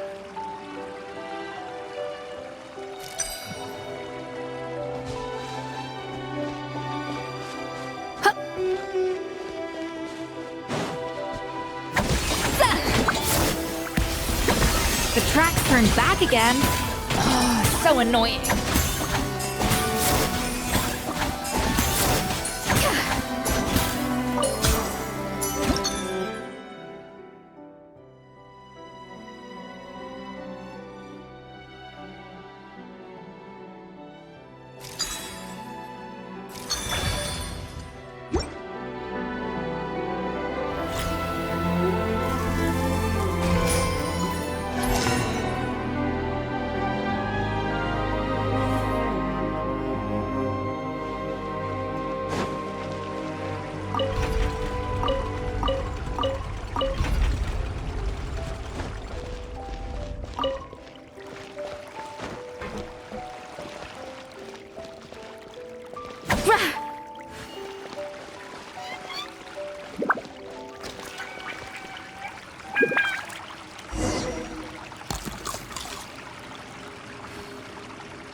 Open!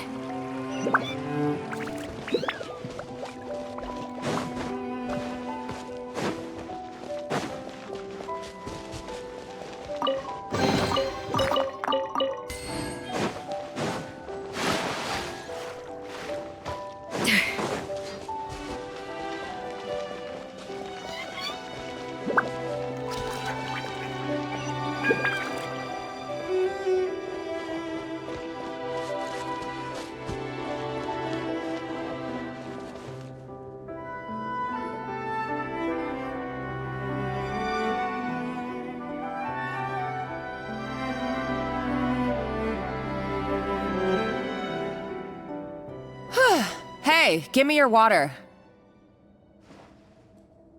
Here. I said your water, the one you just drank out of? Sure.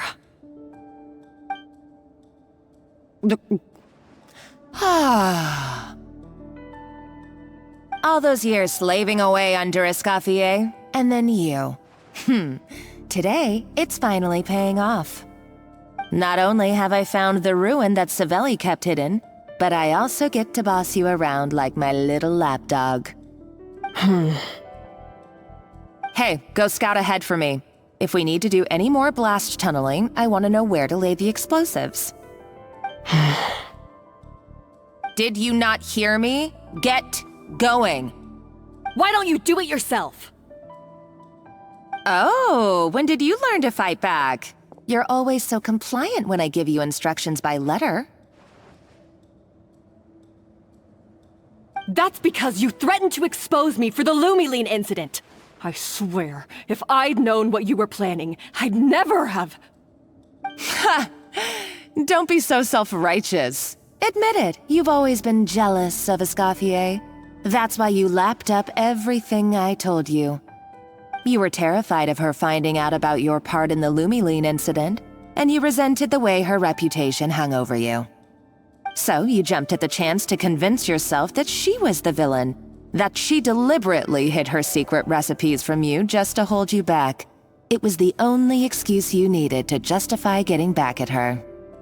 First, idolization, then jealousy, suspicion, and self-deception. That's what this comes down to. It was the same story with Savelli and my ancestor. He offered Modeste his friendship only to murder him out of vanity. He promised to explore the world with him, only to later destroy all records of their adventures. It's a miracle I even found this place. You have no idea the countless hours I spent piecing it all together. So you see, you're no better than Savelli. If you can't beat him, betray him, right? I am no Savelli, nor will I ever be. Oh, put a lid on it. You really think you can absolve yourself of your vindictive and jealous behavior now? Just because you finally realize that Escoffier never kept any secrets from you? You didn't show any remorse when she left, or in the cooking contest. Why start now? You have no right to redemption. You're right. I don't deserve her forgiveness. But I am done being bullied into submission by you! Ooh, feisty. But you should watch your tone. Talking to me like that could get you in big trouble. I somehow doubt that. Since I poisoned both our water bottles. What? Ever since I learned the truth, I've been biding my time, waiting for this moment. You've played me like a fiddle for so long, and now this is payback! But you drank it too! It's what we both deserve. This is the price we must pay for betraying Escoffier. You'll die here with me, Monica! You.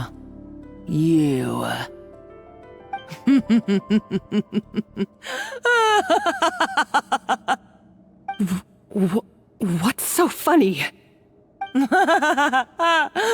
Oh, you're too much.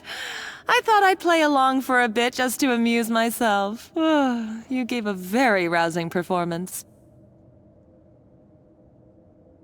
I saw your dumb plan a mile off. There's no poison in these bottles, just clean, fresh water. No. Revenge is a dish best served cold, you know? Did you really think your half-baked plot would fool me? You're a lousy chef, and you make a lousy villain, too. A complete waste of space. No wonder you never amounted to anything. Everything I ever did was a failure. And now, I failed again, for the last time. Hey, why don't you try your hand at being a comedian in your next life? You got a good laugh out of me. But now the show's over. You should have just done like I asked, Savannah. All I wanted you to do was scout the ruins for me. But you had your chance, and now it's time to say goodbye. Stop right there! Let her go, Monica! We've got you surrounded! Escoffier? Ugh, looks like I'll have to keep you around for a little longer. You can't! Stay back if you want her alive! Escoffier and the Traveler.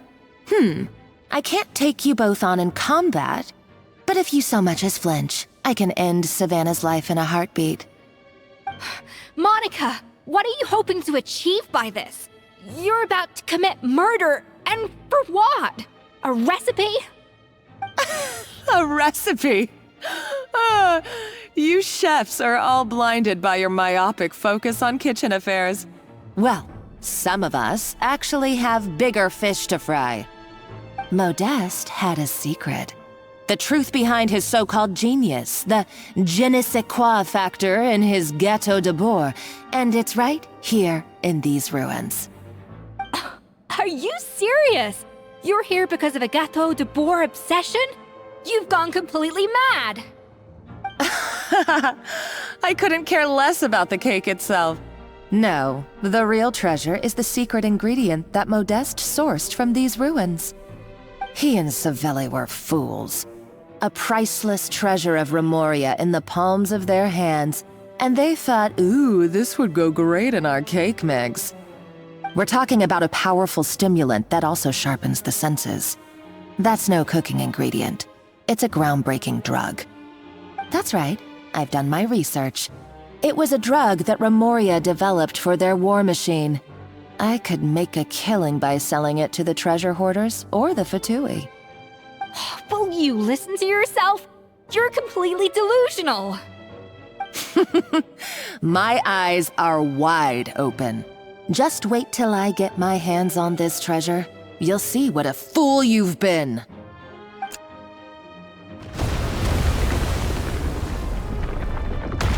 Wait, what's that sound?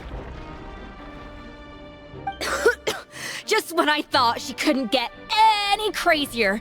She's lucky the whole place didn't collapse. Uh-oh! Savannah's going too! Monica must have taken her. Oh, what a coward. She's only taken her hostage because she knows that she's no match for you. That's true. Even if she finds the treasure, she'll need Savannah alive if she wants to get out of here in one piece. Oh, well, our path's been blocked, so let's look for another route.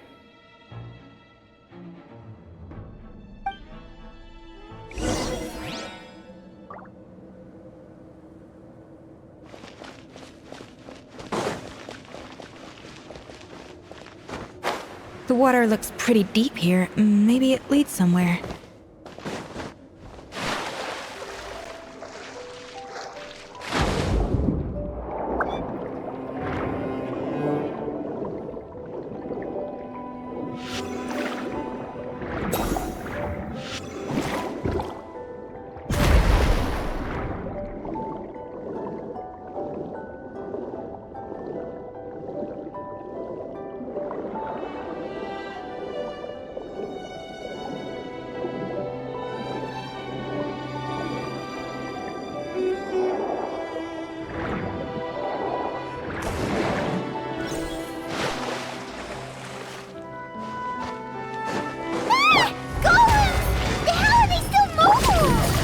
Probably awakened by the explosion just now. Alright, Night Skills 101. Time for some rough chopping. Laid bare.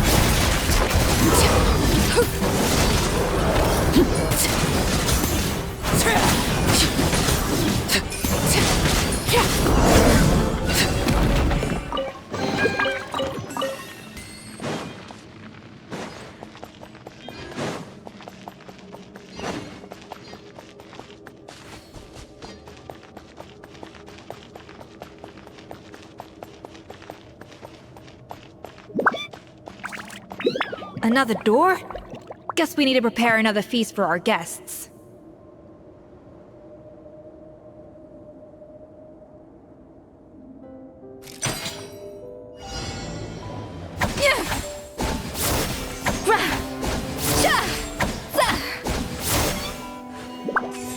Off to the freezer! Yeah!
It seems to really like the texture of Rome maritime flowers.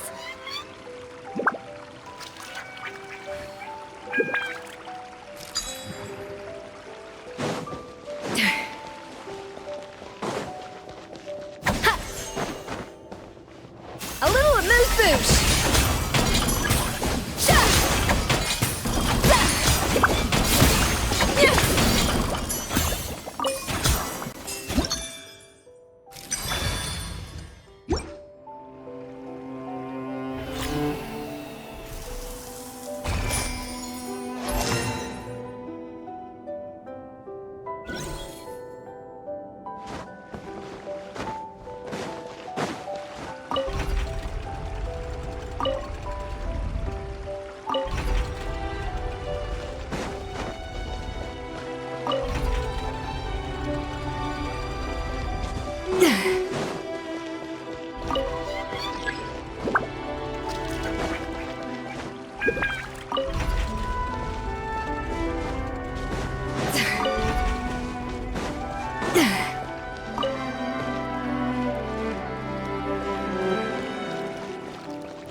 Everlasting as the moon! As you wish, Mainframe. Overruled!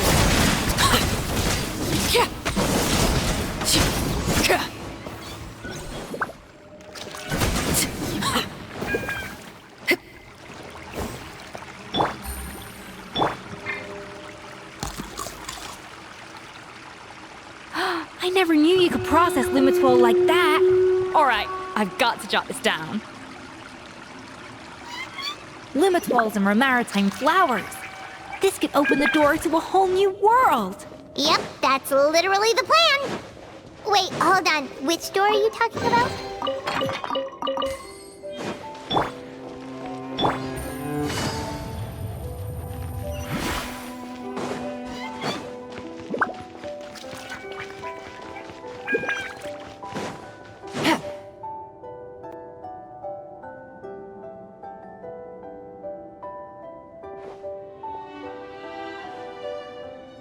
That's strange. These don't look Romorian to me. More like last century Fontaine. Adventurers from last century Fontaine, huh? Oh, Modeste and Savelli, do you think they camped here? By the looks of it, this was a one-person camp. They adventured together, but maybe one of them came back alone at a later date. Huh, you really think so? Trust our adventurers' instincts. We're pros at this stuff, just like you're a pro in the kitchen. Okay, well, the Traveler has more adventuring experience overall, but Paimon's definitely a pro rummager from all those treasure chests. Darn it! Paimon was just about to show off her rummaging skills! Huh, no kidding. Are all adventurers so obsessed with journaling? I mean, I guess I take a lot of notes when I'm cooking as well, but I thought that was just me. Anyway, let's find out who was here. It's been years since I've last visited these ruins. It's exactly the way I remember it. This place probably hasn't changed in millennia. Sadly, up above, on dry land, everything has changed. The treasure of Remoria. That's what we used to call it. Modeste was right about its potential. It turned Gâteau de Bourg into a national sensation. Our limited stock of the substance meant that the gâteau could only be produced on a small scale, but this only drove up the popularity all the more. Modeste was right about that too. He predicted all of it. He was praised as a genius, while I, as the one person who'd ever disagreed with him, was labeled a talentless fool. Modeste tried his best to console me, but I knew better than anyone just how great the gulf was between us. Our conversations grew scarce, and we saw less and less of each other. I didn't fight it. He had new friends and a career of his own. Why invite further disdain by inserting myself where I did not belong? I told myself that maybe one day, when I finally created a masterpiece of my own, I'd be able to face him without shame. Or maybe one day, when I've put these feelings of self-loathing behind me, I'd be able to ask him with a smile on my face, how about we go on one more adventure, for old time's sake? Unfortunately, that day will never come. So it was Savelli. From the sounds of it, he came back after Modeste had already died. I always thought it was just a legend. But if it's true, then this must be the place where they found their secret ingredient, the birthplace of Gâteau de Bourg. In that case, what does that say about the death of Modeste? If it's all true, maybe Savelli really did have something to do with it. The taste of Gâteau de Bourg has changed. Modeste was convinced of this, even though everyone swore they couldn't tell. Being the perfectionist that he was, he refused to accept even the slightest flaw in his work. He stopped all sales of the product, locked himself away in the kitchen, and worked day and night, vowing to find out where he had gone wrong. But as he baked and taste tested over and over again, he found he only strayed further and further from the original taste. It was only when he was sipping on coffee one day and realized he could not taste the bitterness that the truth finally dawned on him. What had changed was not the gâteau, but his sense of taste. The treasure of Remoria stimulates the senses, taste included, and invigorates the spirit. In the short term, it offers people the ultimate gourmet experience, but in the long term, it dulls their senses entirely. In hindsight, it made perfect sense. After all, why would a culture that sought liberation from the constraints of their bodies care for the loss of their senses? But we realized it too late. We were just too late. Over the course of his many culinary experiments, Modeste exhausted the remaining supply of the treasure of Remoria. He consumed it all himself. The finest culinary talent of his generation now faced a future in which he would never be able to taste anything ever again. Finally, in despair, he took his own life. And because we had become estranged, I cannot be there to stop him, to offer some words of comfort, or even to say goodbye. Yet despite everything, he sent me his final letter. The treasure of Remoria? Guess Monica was really onto something. It really was a kind of drug. So, Modeste chose to end his own life. Then, why all the rumors that Savelli murdered him? Also, neither the Codex nor any other contemporary records make any mention of the treasure of Remoria. It's almost as if someone deliberately erased it from history. Modeste told me everything in his final letter. His was a tale of how even a genius could fail, and how much more devastating it is when it happens. Did he hope I would gain some personal catharsis from knowing the truth? Or maybe he wished for me to warn the public about the dangers of Gâteau de Bourg, proving that I had been right all along. But if the public ever learned how Modeste's greatest triumph became his undoing, his fall from grace would be swift and merciless. 1 minute a genius, the next a joke. It would surely spell the end for his restaurant too. What would be his legacy then? How would future generations view everything we built together? I fear the scorn I have faced these last years would pale in comparison to the scorn shown to him by the history books. I cannot let that come to pass. I will do what I must to protect his name. It will mean tampering with his notes to remove the damning details, leaving mere fragments of our story behind. It may lead his family to suspect me of having a hand in his demise. But if that's the price of destroying all evidence of my crimes, then so be it. I would rather the world believe a tale of genius and jealousy than see his reputation in tatters. The final loose end is the evidence here, at the bottom of the sea.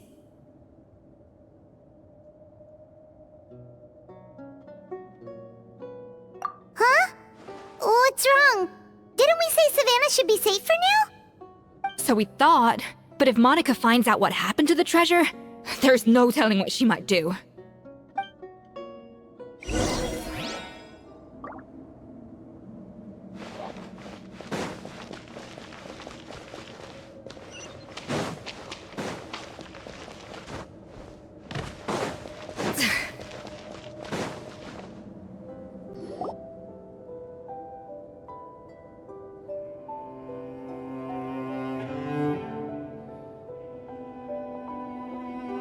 The treasure of Remoria. I have found you at last. Savelli, you tried your best to bury the truth, but you underestimated the children of Modeste. Some fragments of his diary escaped your clutches, and we have held on to them for generations. But I have to thank you too, Savannah. Without your help retrieving the Codex, and with it the last piece of the puzzle, I may never have found this place. But now, finally, the secret to Remoria's military might is within my grasp. The treasure of Remoria is mine! Oh. It's empty. It's empty? Monica? Oh, we were seconds too late. Escoffier? What's the deal with that jar? Savelli's final act! He wanted to conceal the secret of the treasure forevermore and make sure it would never harm anyone again. So he came here after his friend's death and destroyed every last shred that remained. This can't be happening. All the years I spent piecing together the truth. All my painstaking planning.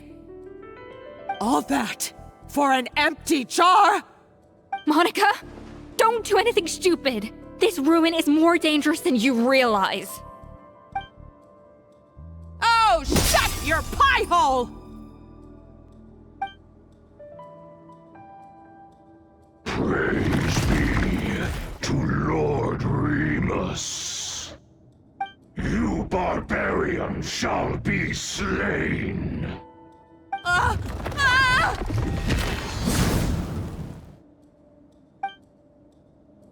She's a nutcase!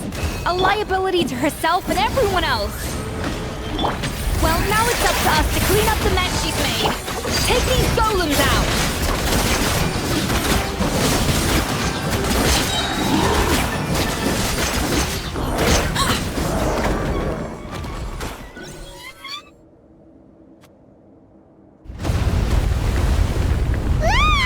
Why is this place still shaking? Either way, it's all her fault. Enough chit-chat. Let's get out of here, Traveler Escoffier, come on! Okay, I'm coming. Oh, no you don't. If I can't get what I want, neither will any of you. I've got nothing to show for my life's work so far. But if I can take another so-called genius down with me in my final moment, then it was all worth it. You're a psycho!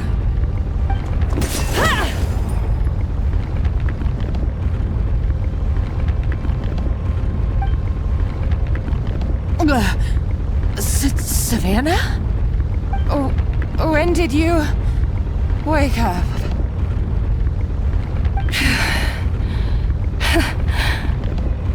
I may be a lousy chef, but it looks like I'm not a complete waste of space. Traveler? Okay, let's go!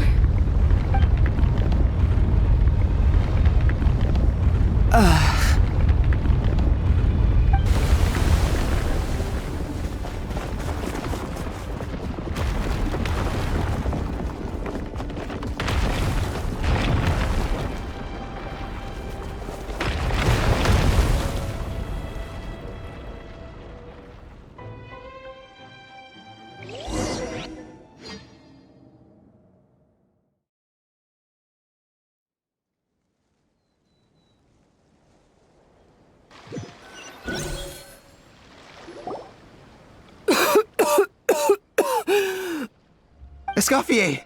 Savannah! Traveler! And Paimon! Venegem? What are you all doing here? What did you expect us to do? Stay at the restaurant and sit on our merry derrieres? While the Traveler and Escoffier were out here risking their lives? We had to do something. Even though that something ended up being, well, waiting for you here instead. I don't deserve any of you. And I certainly don't deserve to be your head chef. It was my fault Escoffier had to leave. Then I couldn't live up to her standards. I acted like a tyrant in the kitchen. And now I almost got myself killed. Come back, Escoffier. Come and be our head chef again. I'll never be able to replace you. Okay, so everything I said to you the day I left, it just went in one ear and out the other? Huh? Sorry, I was kinda in my own head at the time. All I could think about was the Lumine situation. What was it you said again? Forget it. It doesn't matter. Anyway, I didn't leave this job because of you. And you're not nearly as awful a chef as you think. If you were that bad, why would all your staff show up here for you? Escoffier's right. Sure, you nitpick our work and get us to do things over a lot. But when it comes down to it, you're the one who's always doing whatever it takes to make sure the customers get served on time, every time. Things were pretty rough after Escoffier left, and Savannah's the only reason we've been able to make it through. Our customers know that Escoffier doesn't work for us anymore. But the fact is, they keep coming back. If that's not an endorsement of your work, I don't know what is. At the end of the day, we're all human, and we all make mistakes. All we can do is recognize where we get it wrong and do our best to improve. That's all that's humanly possible. No, I get what you're saying, but what I did to Firmont and to Escoffier, it's unforgivable. Well, about that, there's someone else here to see you, Chef. It's been a while, Chef Savannah. Firmont? I'm so sorry. I put far too much pressure on you, and the way I stubbornly refused to go and see you after you fell ill. There's no excuse. But I'm too late, aren't I? The damage is done. I heard that you can't even hold a kitchen knife anymore. Actually, I think I'm going to be just fine. Huh? We thought Firmin's problem was purely psychological in nature. But after the threat letter came to light, it got Firmin thinking.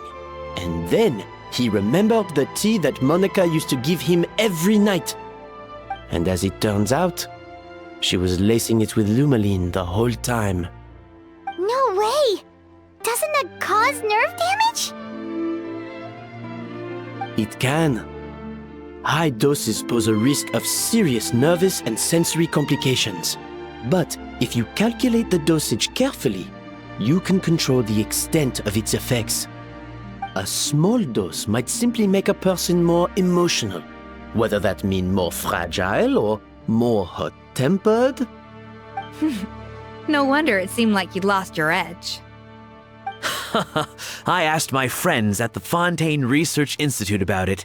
They said that with the low dose I was taking, the risks are pretty small. They also fixed me up with some meds and said I should recover in no time. Well, that's what happens when you give someone a little bit of hope to cling on to.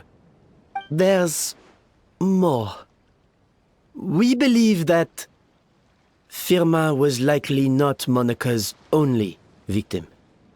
You mean she poisoned me too? Oh, so that's why Savannah's been so irritable this whole time! Let's not be too quick to blame everything on the Lumine. That stuff can only amplify what's already there. So tasty food will seem like the most delicious thing in the world, while food you don't particularly care for will become utterly revolting. So you better make sure you reflect on your behavior and apologize to every single person you've wronged. I will. I'm sorry. There's still one question that's really bugging me. Why is it that no matter what I do, my Gâteau de Bourg never tastes the same as yours? Is it just... I mean, is it because you're a genius and I'm not? It's because the heating element in your oven is broken, you silly goose. What? I felt like something was off during the cooking contest. Once I got around to checking all the equipment, I noticed it right away.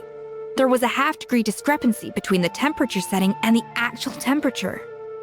All the ovens in the whole kitchen had the same problem, which confused me at the time, But by this point, it's pretty obvious that Monica must have tampered with them. I would have figured it out the day of the bake-off, since the issue affected both our teams. But of course, Monica sabotaged mine so that could never happen. No. I spent so long trying to find out where I was going wrong, and then you pinpoint the problem in just one night? It all comes back to one simple, undeniable truth. You're a genius, and I'm just plain old Savannah. Oh, cut it out! Stop the woe is me act for a second and just think. I came up with this recipe. You don't think that might have something to do with it? Do you know how long I spent perfecting my gâteau de bois? 3 years! 3 whole years! I know this dish inside out, back to front and upside down. And you've been head chef now for what, 6 months? If that? A couple hundred failed attempts, and you're gonna throw in the kitchen towel and declare you'll never be successful because you're not a genius. You clearly have no idea how many kitchen failures I've had under my belt, or just how long it took me to finally get my recipe to a level I was satisfied with. Genius or not, everyone makes mistakes. Modeste did, Savelli did, everyone does. You're only a lousy chef if you don't face up to your mistakes, learn from them, and then keep chipping away until you crack the problem once and for all. Surely you haven't forgotten all that. You were no lousy chef back when I handed you the reins. I haven't forgotten. And I'll make sure I never do. That's our head chef. Haha! Sounds like we won't need another changing of the guard in the Hôtel de Bord kitchen anytime soon. Huzzah! Aw, what a perfect ending to a crazy journey. Look how happy everyone is. So you got your mojo back now? Yeah. Thanks to you, Escoffier. In fact, no. Thanks to all of you. Aw, friends again. So nice to see them finally settle their beef. Good. So now that's out of the way. It's time for payback. You cheated in our last bake-off, and I demand a rematch right now. Huh?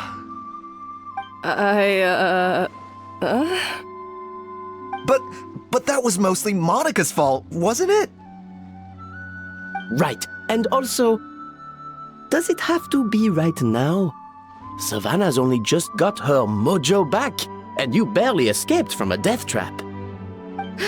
No excuses. This is a cooking contest between 2 top chefs, and nothing will stand in its way. So grab your spatula and get ready, because this rematch is happening today, right now, this instant. Hey, so, this whole time you were salty about losing? The second cooking contest commences now! This time, no more games, and no holding back!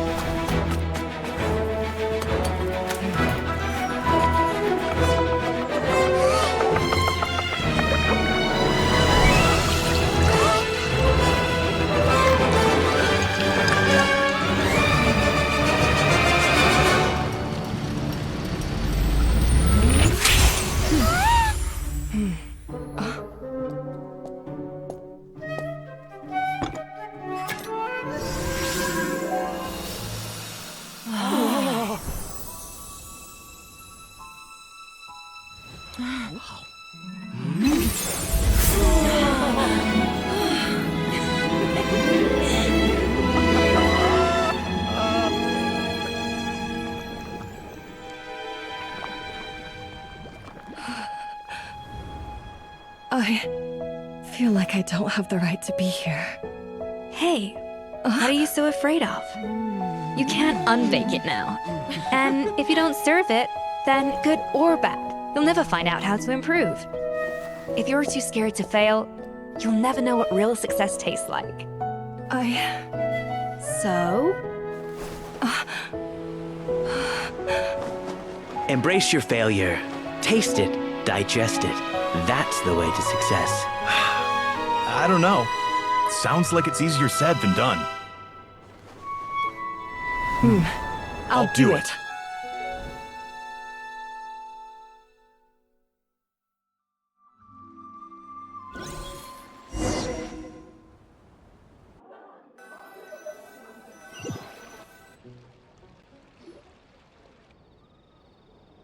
The results are in! A landslide victory for Escoffier! Quite rightly, too. Piece of cake.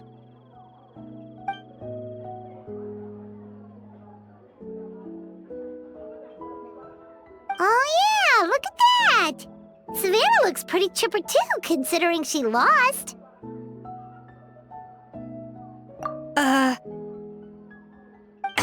Now, where were we? Yes. Do you have any more questions for me after everything that's happened? I thought Navia would have filled you in. And actually, I said all this to Savannah before I left. Although, as we saw, I don't think any of it sank in.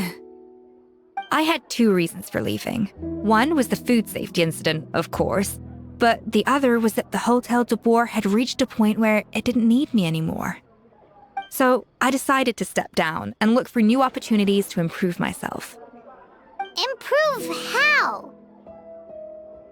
Well, a while back, I got to know a fellow chef from Liyue, and in her, I saw so many new possibilities. She has that same adventurous spirit that Modeste and Sibeli had in their youth. Slime mucus, lizard tails. With her, nothing's off the table. There's a whole world of new flavors out there waiting to be explored, hiding away in ingredients we overlook. Case in point, remember those Romaritime flowers down in the ruins? I used them in the cooking contest just now. Did you taste the difference? What? Paimon didn't notice at all! Half of the art of cooking is dissecting the recipes of previous chefs and figuring out the exact constellation of elements that gave their work its signature taste. And the other half, it lies in freeing yourself from the confines of the kitchen. You've got to go out and explore the endless possibilities out there. Uh-oh. Paimon's suddenly not sure she wants to try your cooking anymore. Hey! Don't worry, it's not going to be a free-for-all like in Modeste's time. Before I put anything into my food, I'll obviously do my research, make sure it doesn't contain any harmful substances. In the meantime, take this. It's a recipe for Petit Gâteau de Boer revised version. I tweaked it to suit your needs as busy adventurers. Hope you enjoy, and remember, feedback is always welcome. All right! So, do you ever see yourself returning to Hotel de Boer? Oh, of course. I've already promised Banishem that I'll come back every once in a while to make sure the quality of the food remains at an acceptable level. You know, Paimon's still a little disappointed that we never got to see the treasure of Remoria. Surely Monica wouldn't have gotten drawn in so deeply if it wasn't for all the mystery surrounding the original Gâteau de Boer. She practically dedicated her life to finding the lost pieces of Modeste's diary, then went to all that trouble to infiltrate the Hotel de Boer. And in the end, it was all for nothing. Since you mentioned the treasure, between Modeste's writings and what we saw in those ruins, I think I may have figured out the truth. The so-called treasure of Remoria was most likely a substance that the Remorians extracted from Lumitoiles, better known to us as Lumine. Huh? So then, why all the hype back in the early days of Gâteau de Boer?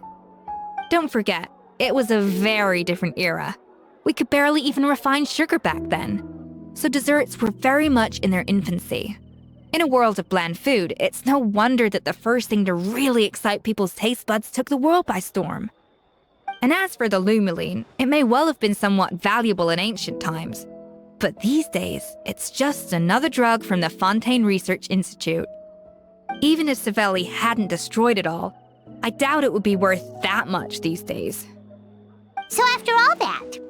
There was nothing in those ruins but worthless junk. Feels strange to say it, but Paimon almost feels sorry for Monica. She sacrificed it all only to get nothing in return. Hey! Huh? Navia? You just got back from that underwater ruin, right? Well, check it out. They ran a special issue. Did you see anything like this down there? Freshly unearthed from the ruins of Rumoria, a magnificent jar thought to be over 1,000 years old. Experts say it has immense artistic and historical value. It could be worth an absolute fortune. Wait, isn't that the jar they used to hold the treasure? If only it was still in one piece. Some butterfingers must have dropped it or something. Ugh, it's such a shame.